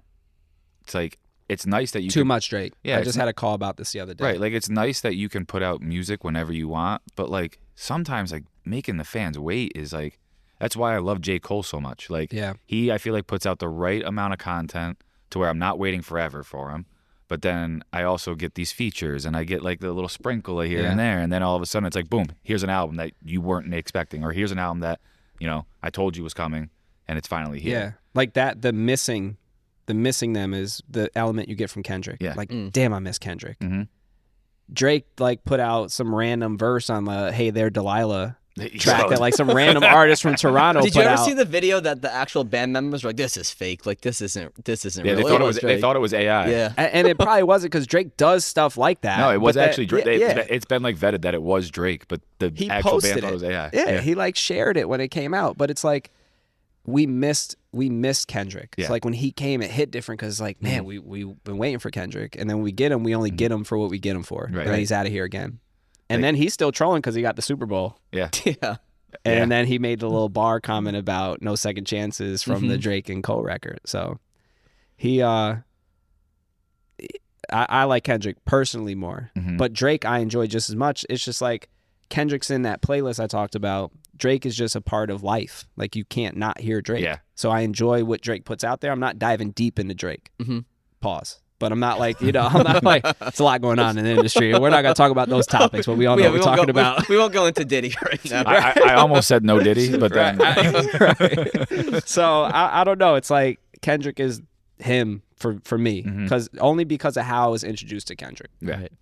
Drake was wearing peacoats when I found out about him. That's fair. I'll dive into the Take Care, Nothing Was the Same. Yeah. If you're Yeah, reading but it's this, like- if I'm going to listen to Yeah. it. But like today, one of the songs off of For All the Dogs came out. I was like, oh, wow, this song's actually pretty good. But I haven't listened to the song in forever. But because you have to step away from it. Yeah. Because Drake gives you too much. It's just too much yeah. all the time. And that's why I like when I get like I was saying with like the J. Cole features, like it's like a teaser. It's like you just gave me one verse that was so fire. And now I got to wait. Yeah. I Or gotta like wait. might delete later. He never deleted it. No. And then he's never going to give us anything ever else again. And he's not giving us 7 minute. I want the 7 minute drill back. That's Right. what I he want. took that off. He right? took the one off. He took 7 minute drill off. I want that back. Yeah. It was so good. Jordy said before we went on there, I think before he got here, we were talking about this, and he's like, whoever told J. Cole to get out of this, it's like, great decision. Smartest yeah. man. Yeah. He's the real winner. Right. Yeah, he dodged a bullet. We're two. Yeah, we had the whole, you and Paul and I had a whole group text thread, right? With the While it was going on. Oh, we while were the songs we were dropping. going hard. the one night where it's like whatever the 7 minute Drake song is, and then Kendrick dropped Like right after. whatever he dropped after. Paul and I were asleep, and I wake up to a text message from Jordy like, all right, your world's not going to be the same again Oh, after these that was two. like the exact words. It was like your world Yeah, will was- not be the same. It After was when this. Meet the Grams came out. Yeah. Yeah, my Again. phone was blowing out. I was driving to the city that day. I was on the Taconic, unfortunately, and I'm like trying to pull it up. you and cruising the Taconic too. Fuck, you got to fly on that. heavy, yeah. And you're hitting curves, and I'm like, I'm panicking. Group chat's going crazy. That road's so narrow too, So isn't narrow. it? Yeah. Yeah, they gotta shut that down. And there's like side streets. Yeah. Dude, you those can are pull- You can just crazy. cross Jake, wait, across it. A right and a 90-degree right turn with no Dude, slowdown. That's it. It's 65 mile per hour. I Straight up. fucking swear. We grew up in Ghent, so you can get right onto the Taconic in Ghent. The first time ever after I got my permit, driving with my mom, she took me. She like must have told me the wrong way. She took me to one of those intersections where I have to cross the Taconic. I fucking pissed my pants. Yeah, yeah. Dude, yeah, terrifying. Yeah. Surprised you even drove. It's like the after that. Frogger game. I Yeah. don't even know what we were talking about. Oh yeah, the group chat, the J. Cole. Yeah, just it all drops. that. It was, but that was like a good time as far as like excitement. Because usually it's just normal releases, and it's like, oh, this is like a real beef. It's not just like a trendy song that has a bar in it. Yeah. And we gotta assume it's about this. It's like, no, they're like talking about each other. No, like I think I don't know if Drake really has like a he might now, but like Kendrick, I really doesn't like Drake from everything I've heard, read. Seen, Yeah, he just doesn't like who he doesn't like, and but he also has never like associated with like the quote unquote industry. Like Yeah. Drake has so many collab tracks, and Yeah. it's like if you have fallen outs, it's like, well, yeah, you associate with so many people, something's bound to happen. Yeah. Kendrick is like intentional on who he decides to like or not like. I saw him live once. It was the Kanye Yeezus tour, and he Yeah. opened. And so I think he just had like Section 80 and Good Kid, Mad City out. But I saw he stood there with his hood like over his head, didn't move on the stage, and just like went nuts for Yeah. 3 songs, and then dipped, and that was that. It's crazy. Yeah. Kanye, you like Kanye musically? I think so, especially because early Kanye was like great. That was in that same era. You know, he's on BET with the pink polos. Yeah, and, the 2003, 2004, whenever Yeah. College Dropout came out. I just made a playlist on my phone, Kanye before Ye, because I'm like, yeah, like Yeezus isn't in the playlist anymore. I That was kinda never a- like a I was never a moment, Ye- and I was I never never a Yeezus connected person. with it. But there's stuff that was Jesus after 808s? Yeah, Yeezus Yeah. was after Dark Twisted Fantasy. yeah. Yeah, I feel like it was like 808s. When was Dark Twisted Fantasy after that? After 808s. There's Life of Pablo Yes. at some point in there. That's too. after. Yeah, Life of Pablo is even I think after Yeezus, but Yeah. Life of Pablo showed signs of like I hate saying like old this, but like old Kanye, right? You had like the sample records. He was just rapping. Yeah, like No More Parties in LA where he's just going off, or 30 Hours. Like you had those feels where it's like, yeah, he still got it. Yeah, like FML with The Weeknd. I love that song. But he's curated a whole culture of children that are now adults. Yeah. Like with the clothes people used to wear, the clothes they wear now, like the clothes he wears now, though, in his older age, he connects with like the teenagers and like the streetwear folks.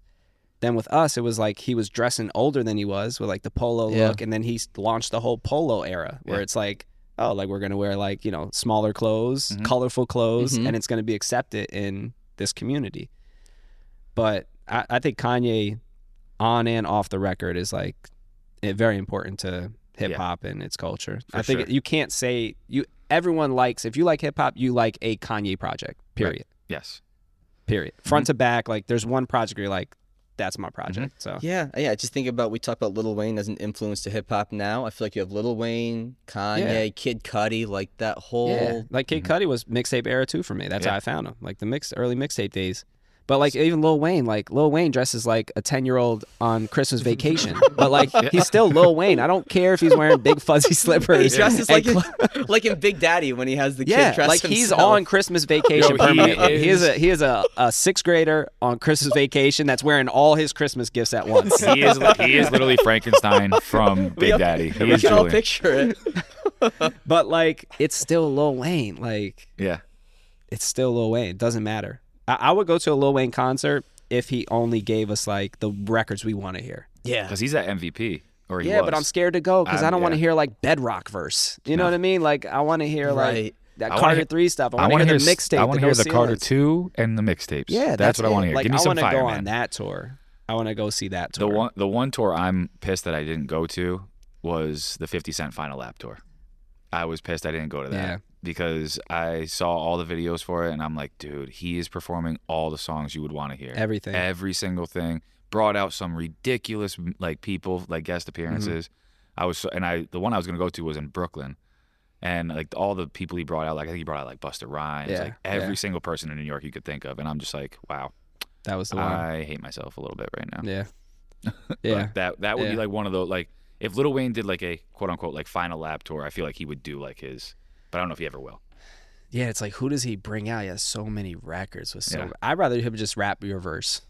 You could do a hologram. You could play the video in the background. You don't got to bring no one out. Yeah. If you just give me Wayne verses, go do the Skull Gang records with Jewels, have him come out with his new big old teeth. Like somebody, but Wayne has so much stuff. It's like, it's same with Kanye. It's like it's too much. You have to not like something. Yeah. But you still respect the body of work and what they contributed to like everyone's life, whether you did music or not. Like they altered our life at some point. When you were talking about old Kanye and new Kanye, it just reminded me of the classic Jay-Z line: "If you want to listen to the old me, listen to the old me." Right. Like they're people. They you evolve. could put on my old you could put on my old CDs if you want to listen to the old me, but this is the new me. Like and that's how I feel now. Yeah. And like that's it.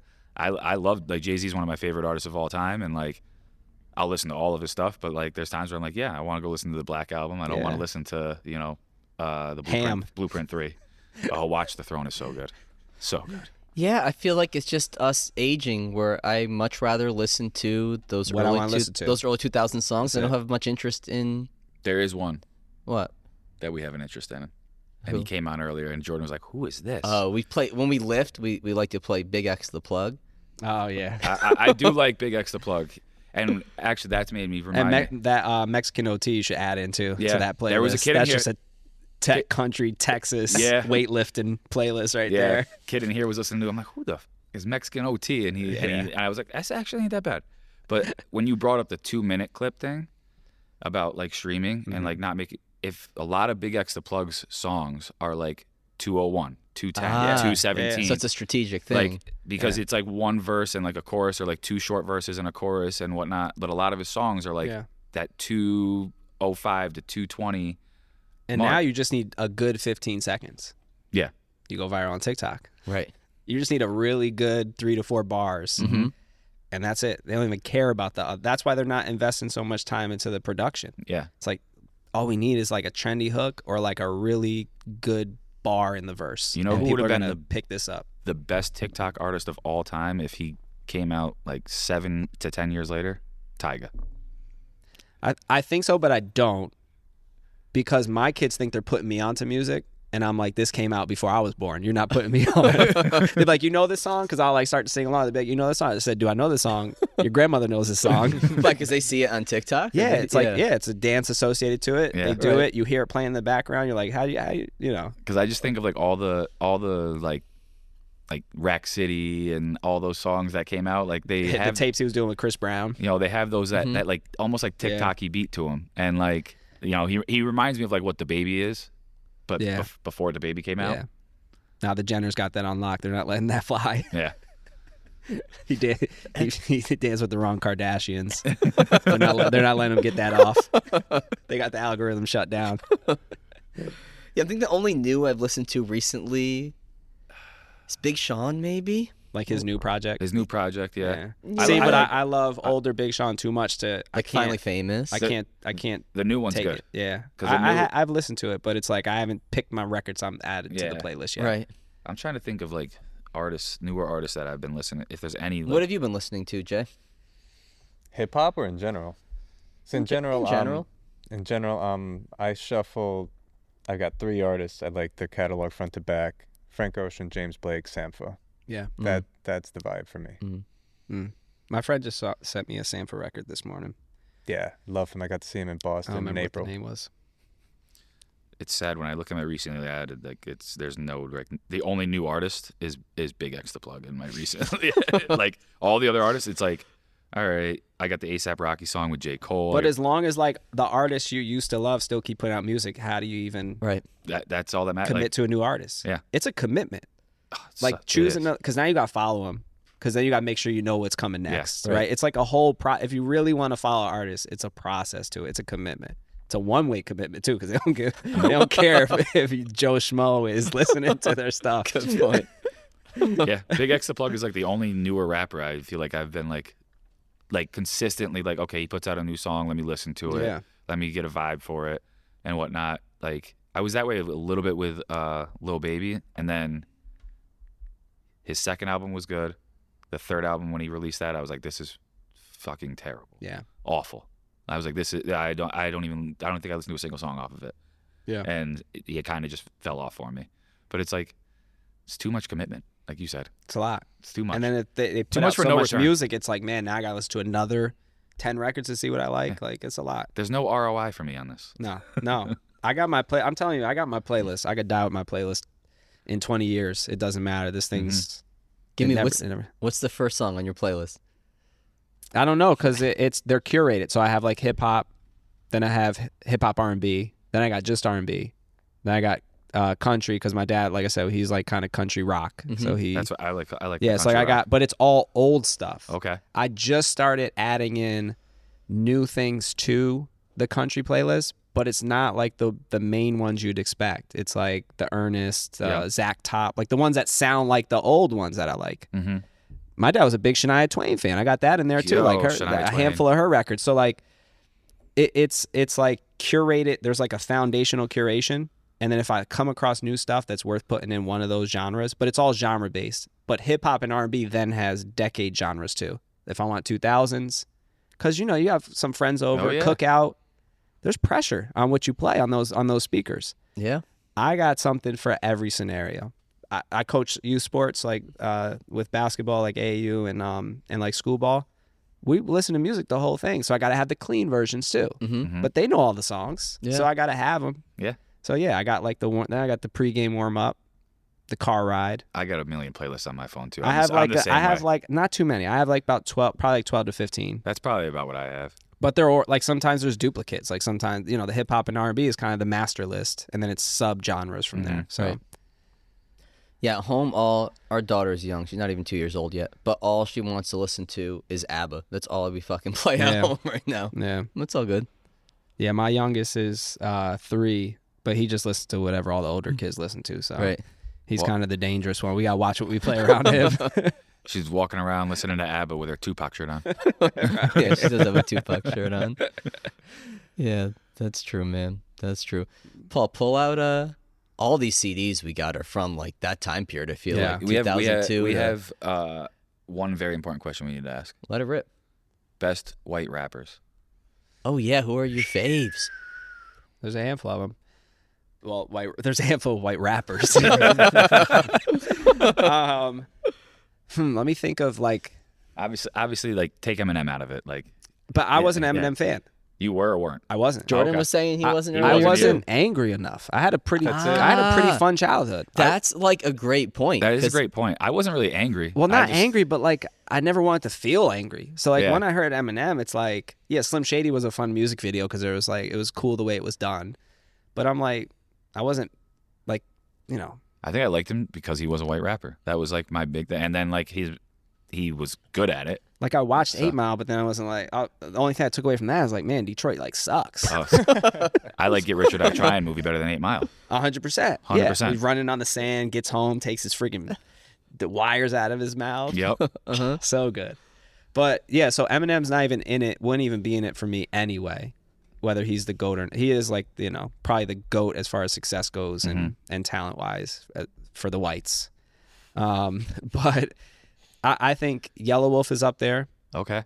Which is, he's like he wasn't too depressing, but like his cadence and it was very intriguing for me early. Also mixtape day influence. He was kind of in that like double XL freshman class with Wiz and all them. So it was like Yellow Wolf was like early for me.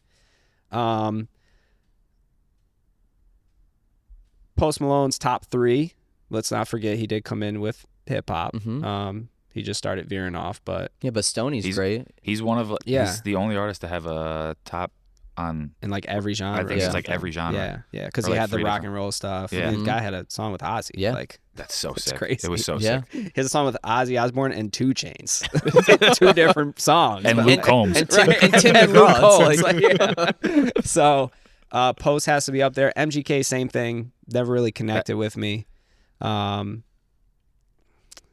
What up, Paul Wall? I was waiting for Well, so listen, I'm deciding between.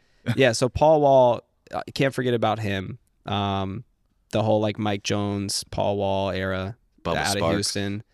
Bubba Sparks up there, but not for me. Not for me, but he was very influential. I feel like in that. Probably one. I mean, he had some bangers. I like Paul Wall way more than he was definitely banging off in Secrets in the back of Gupta's back in the day. So he was up there, but it's probably for my discography and what I actually spend time with is probably Yellow Wolf and Post Malone. G-Eazy was good, but like same thing. It was kind of just like mainstream bangers. You heard them, whatever. But as far as like diving and committing to the act and like following and listening, it's probably like Yellow Wolf and Post Malone. Okay. Yeah. Also like Paul Wall, like Jay put on Sitting Sideways. Yeah. Like Paul. Yeah. Paul. I mean Grill's remix. Oh yeah.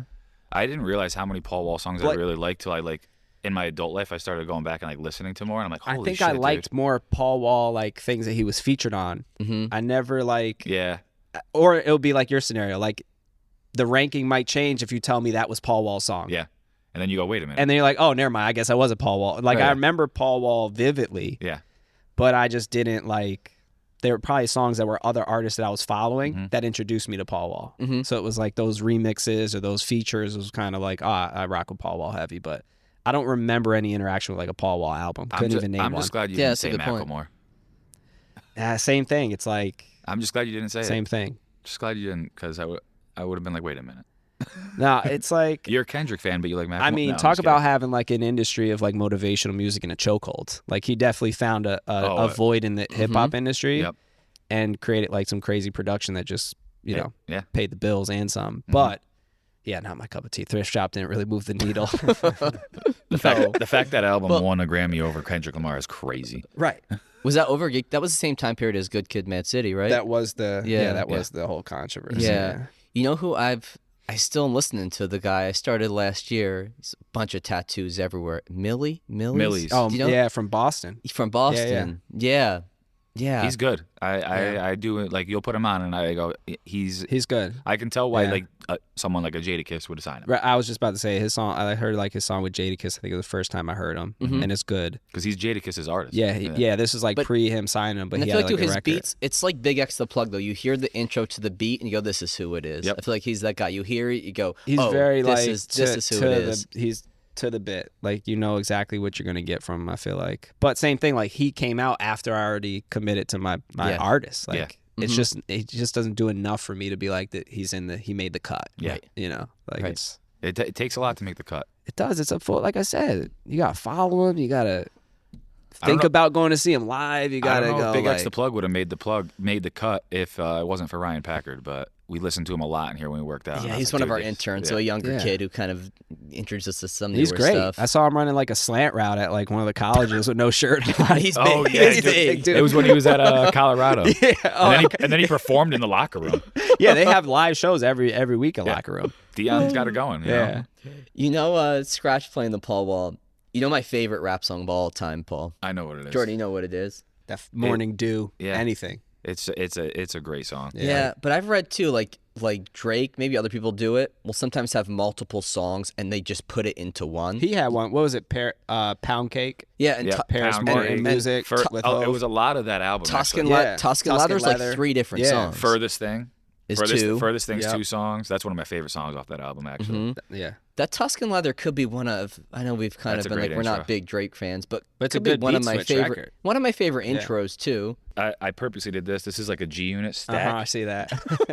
Wait, what's underneath there? Couple Nelly albums. Is Beg for Mercy you underneath got there? Yeah, it is. Beg for Mercy's there. Hunger for Massacre's More, there. The Massacre, and Get Rich or Die Trying soundtrack.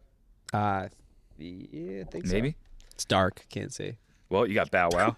Bow Wow was the first one I pulled out after Hefty Good. and C Brown. Nori, Oh, jeez. Trillville. He's got a lot of Southern rap in here. I'm not gonna lie, because there was a lot of Little John, another Ludacris, Chicken and Beer, classic, stand up. Yep. Yeah, dude. My mom. Look at that. Look at that cover. This right here. My mom took me as a child and allowed me to buy something like that. It's Ludacris holding a woman's leg, bare leg, pouring salt on it. You're gonna take a bite. Is Waterfalls on that album? No, Waterfalls is on Word of Mouth, right? No, this is on this one. This one. Yep. Yeah. This is my Yeah. moment. This is when I'm in This in also the has crib. a song called Pea Poppin'. Yep, sure did. I wonder what that stands for. You know, Young Bloods. That's like Nelly when you like came across Tip Drill. And then you came across the video. Yeah. That was like pre-YouTube age restriction days. That was like BET Uncut. That and was it the Massacre that had the DVD with all the music videos too? There was nudes on the inside of the Massacre cover. Yeah, Yes. because there was a DVD and like a couple of songs they were just in a strip club shooting a music video. Yeah, I remember one of the first time I saw a naked woman was the locker room in middle school. My buddy had Candy Shop video on his iPod. Yeah, that was yeah. They had a whole every song had a music video to it. Yeah, Disco Inferno. Yep. That That one- was the one in the strip club. Yeah, that's one literally like you're basically watching a So porno. 50 Cent delivered you your first nudes, Jay? Thank you, 50. Yes, sir. Trick Better Daddy. fifth than Showmax, right? That's fair. Legend right here. That's great. What's the T.I. T.I.? also Urban underrated legend. when it comes to like that time. This and is my those roommate's. records. This is like my roommate's favorite artist right here. Yeah. Like he doesn't really listen to hip hop. He literally says I stopped listening to hip hop basically 2008. We graduated in 2008. Yeah. And he listens a lot more country. But if I throw on a T.I. or anything pre 2008, They're back dialed in. he vibes. Snoop Dogg, Rhythm Good. and Gangster. Mm-hmm. Little Nelly suit here. Oh, is this got lean back on it? He's got the sweatsuit somewhere. Oh, that was like a double album. The sweatsuit was right here. Yeah. Usher's Yeah. Confessions is in here too. That's a Solid. classic. Yeah, because most of that time we talked about hip hop, like man, R&B was going just as crazy. Well, that's I was listening. I saw like a clip or a video, something on Instagram about just like 2000s R&B women and the chokehold they had on the music industry because you had so many of Everything. Like, you know, you had Faith Evans, Blue Cantrell, Fantasia. Maya, Fantasia, Tamia, yeah, Yeah. Ashanti. Ashanti, Ashanti she's a That G. was it. Ashanti was the shit. because every Ashanti record you had Ja Rule. Yeah, It was like a 2-for-1 special. I also loved Ashanti. Yeah, Fat Joe, does this have lean back on it? I don't think so. That may be after. that's a crazy cover. What's he do? It's just a black and He's white. just taking a picture with like a button up on it. Something like a zip up something. What is he A doing? little chingy action. You know? Chingy. Oh, good. Chingy, yeah. That's another His- like his- Chingy, Jaquan, Nelly and the St. Lunatics. Yeah. Like St. Louis had like a musical presence. His in story about hip-hop. getting like fucked over in the industry is crazy. I don't know it exactly, but it's like some crazy shit happened. Just financially. Yeah, and then he got like super fucked over. Yeah. Young Buck, Oh. he fucked himself over. Lil That was Jon, on him. Lil Jon, classic. Lil Jon and the East Side Boys. Bad Boy. This has There we this go. has some bangers on it. He just pulled that out of his pocket. That wasn't even in the pile. Shake Your Tail Feather. Shake it. Yeah. It was a good dude. record. Now everything's up for question on Diddy's that. in that, Yeah, right? we gotta look at the lyrics before we co-sign that one now. Listen, as long when we talk about stuff like that in the gym sometimes, there's one artist that I distinctly won't listen to because all of his songs, to me, he's singing about that stuff, is R. Kelly. Yeah. Like, But man, that boy could sing. man, does he have some bangers though? But then There's some weddings where you gotta play. If you don't play a couple Ignition, songs. Ignition is like, yeah. No, what's the one? The one song that's a very popular wedding song. It's like the dance. It's like a dance. It's like DJ Ketchup says he plays that at weddings. I don't remember. It's like the song. It's like the Electric Slide, but like a remix. Like it has a dance Is it to Happy it. People or something? I forgot what it's called. Something. No. Oh, here's I a don't know why Step in the Name of Love. yes. That's Got to it. play that at the That- wedding. that's you gotta can't be not played. play that. You don't say free cows when you're dancing, but you dance. I don't know why. I don't know why that's in there, but I need some Barry White. Kanye probably sampled some of those records. I wish this had the thing to it. This is just a single. Ooh, Jay, you remember this song? I know can't what see it. What it's is Busta Rhymes and Mariah Carey. yeah, I know what you want. Yeah. Yeah. Yeah. This one it had Break Your Neck on here too. That's And good. that song literally makes you want to break your neck. Yeah. That's good. A Young Buck again. Young Buck, like mixtape. This is probably the most Young Buck records in one room Anywhere in the since country. 2010. Listen, he has more Young Buck and Lil Jon stuff in this pile here than I've ever seen. Yeah, I don't know why. Yin Yang Twins, Classic. Petey Pablo. Oh, Great. Freak a Leak. This is a classic. Jay-Z, Oh, Linkin that's Park. great. The original Chingy. That's the one I had. We're gonna just Yeah. put that one to the side. Yep. Oh, this is. Encore, Great. and then classic Black Eyed Peas. If you play like "Where Is the Love" and just listen to the lyrics, you're like, plays today. It does. Yeah. Everything they Well- say plays today. Well, Would that you song, slide over there? What's that? Do you want to know? Yeah. Bad Boys 10th anniversary hits. Okay. Yeah. All right. We'll just take this face off of it and just this is good. Yeah, Where's the Love? And then sometimes when I'm in here, like Tupac Changes comes on, I'm like, this is Plays still today. fucking relevant today. Yeah, timeless is timeless. Yeah. Period. It's just like Well, those even, two, you're like, yeah, rapping about fucked up shit in the world. Here we are 30 years later. And You're it's like, still it's fucked still the up. same Yeah. shit. It's worse. It's like, It's damn, I worse. wish I was there. I wish that was my struggle. Can we just go back to like 2000 to 2012? Yeah, good point. Those are the glory days. Yeah, good point, man. Shit, Nick. I appreciate this, man. Yeah, This this was a lot great. of fun, man. This is a good hangout. yeah. This There is was a one more blast. question I wanted to ask Okay. on here. Why don't you curse in your music? So at first it was like a financial play. Okay. So Since you when want to you talk were, shit about Will Smith. so in real life I curse more than my mother would enjoy, but on the music I don't for two reasons. One, it costs more money to curse on your records, so I Really? could still be off. Well, you got to pay the engineer to mix two records. Oh, a Okay. clean. Yeah, they Oh, got to yeah, do yeah, a clean yeah. version of this. Two, when DJs want it, you could be, send me the clean version, and it's just like annoying, Yeah. right? Just my music is so accessible now. Just go get it, right? They could just go get it. So that's the main reason. And then now with syncing, I do it for that reason too. Mhm. Like the best part of the record, if that best part of the record that they want has a curse Right. word, they're going to go to the next record. Yeah. Good point. So it's all business related. There's times when I'm songwriting where it'd be much easier to just curse, but then it's also you notice when you don't do it, it's just laziness. Mhm. It's like, man, like I curate this whole 8 bars off of one curse word because that just set the tone for it. But then you just find different ways to do it. So it's really a business decision, not like a morale, because I don't want to paint the picture like I don't curse in real life. Right. I curse, like I said, like anyone else would.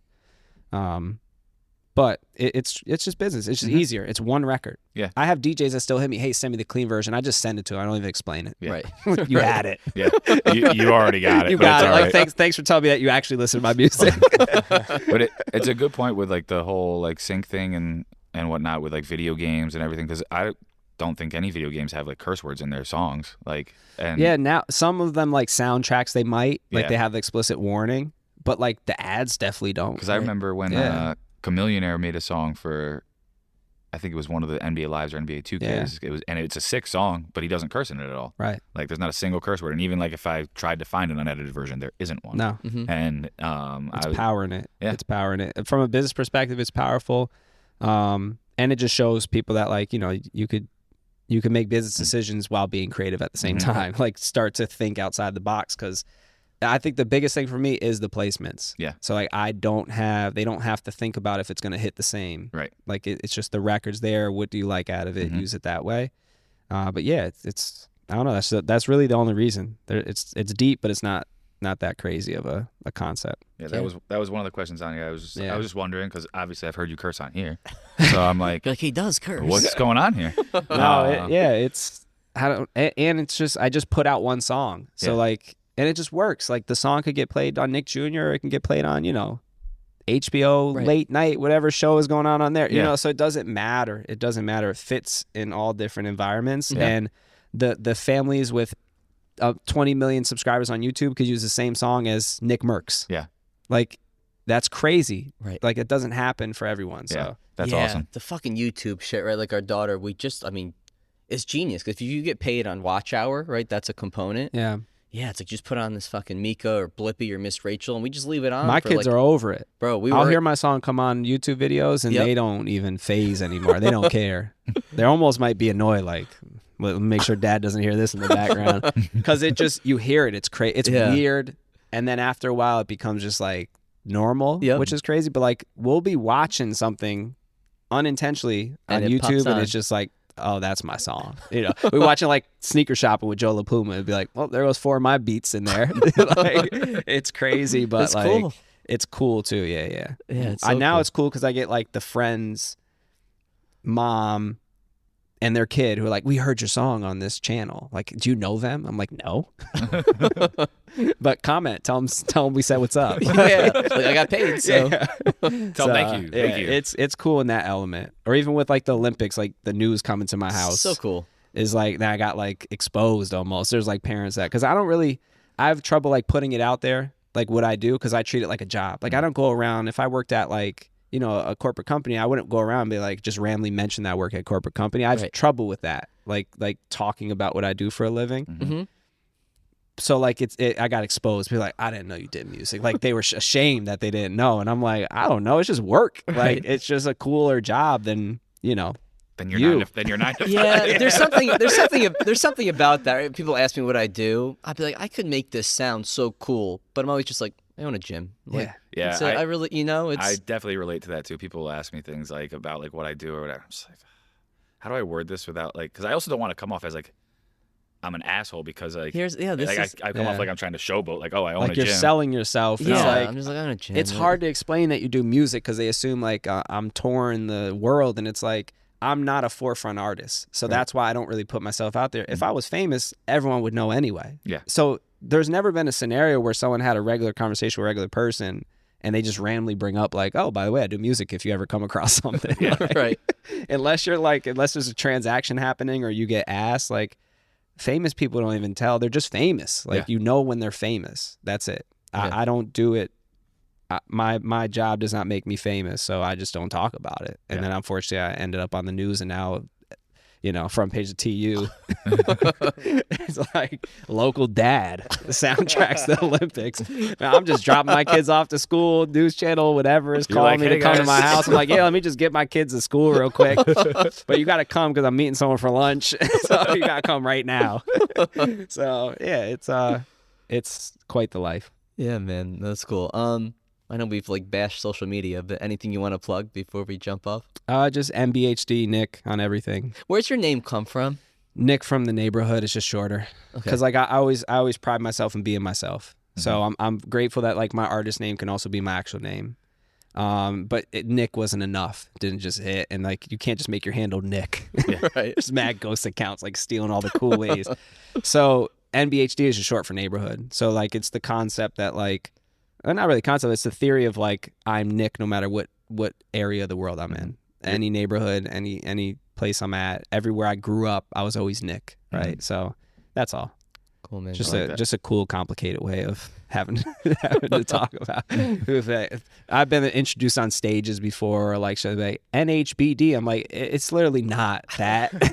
Like NBHD, and the only reason it's shortened was because neighborhood Twitter limited the characters. Instagram I could get full neighborhood off, but I just shortened it because I wanted everything to be the same. Spotify, everything to be character limited. So blame whoever owned Twitter last, I guess. This was pre-X. Give us a song if you want. Play us out right here instead of our regular themer. I don't know. Just go to Spotify and play whatever's there. Click one, Jay. Play whatever's there, Jay. Pick one. Nothing's new, and the next song will be out before you know it. Hey, Nick, this is a blast, man. I appreciate you doing this, man. Thank you, guys. Appreciate it. Catch everybody next time. Took so many years, I'm just waiting for the wins. I'm in debt to no one but the one who took my sins. I do it for real, there's no reason to pretend. If I do it once, I do it again. Add it up,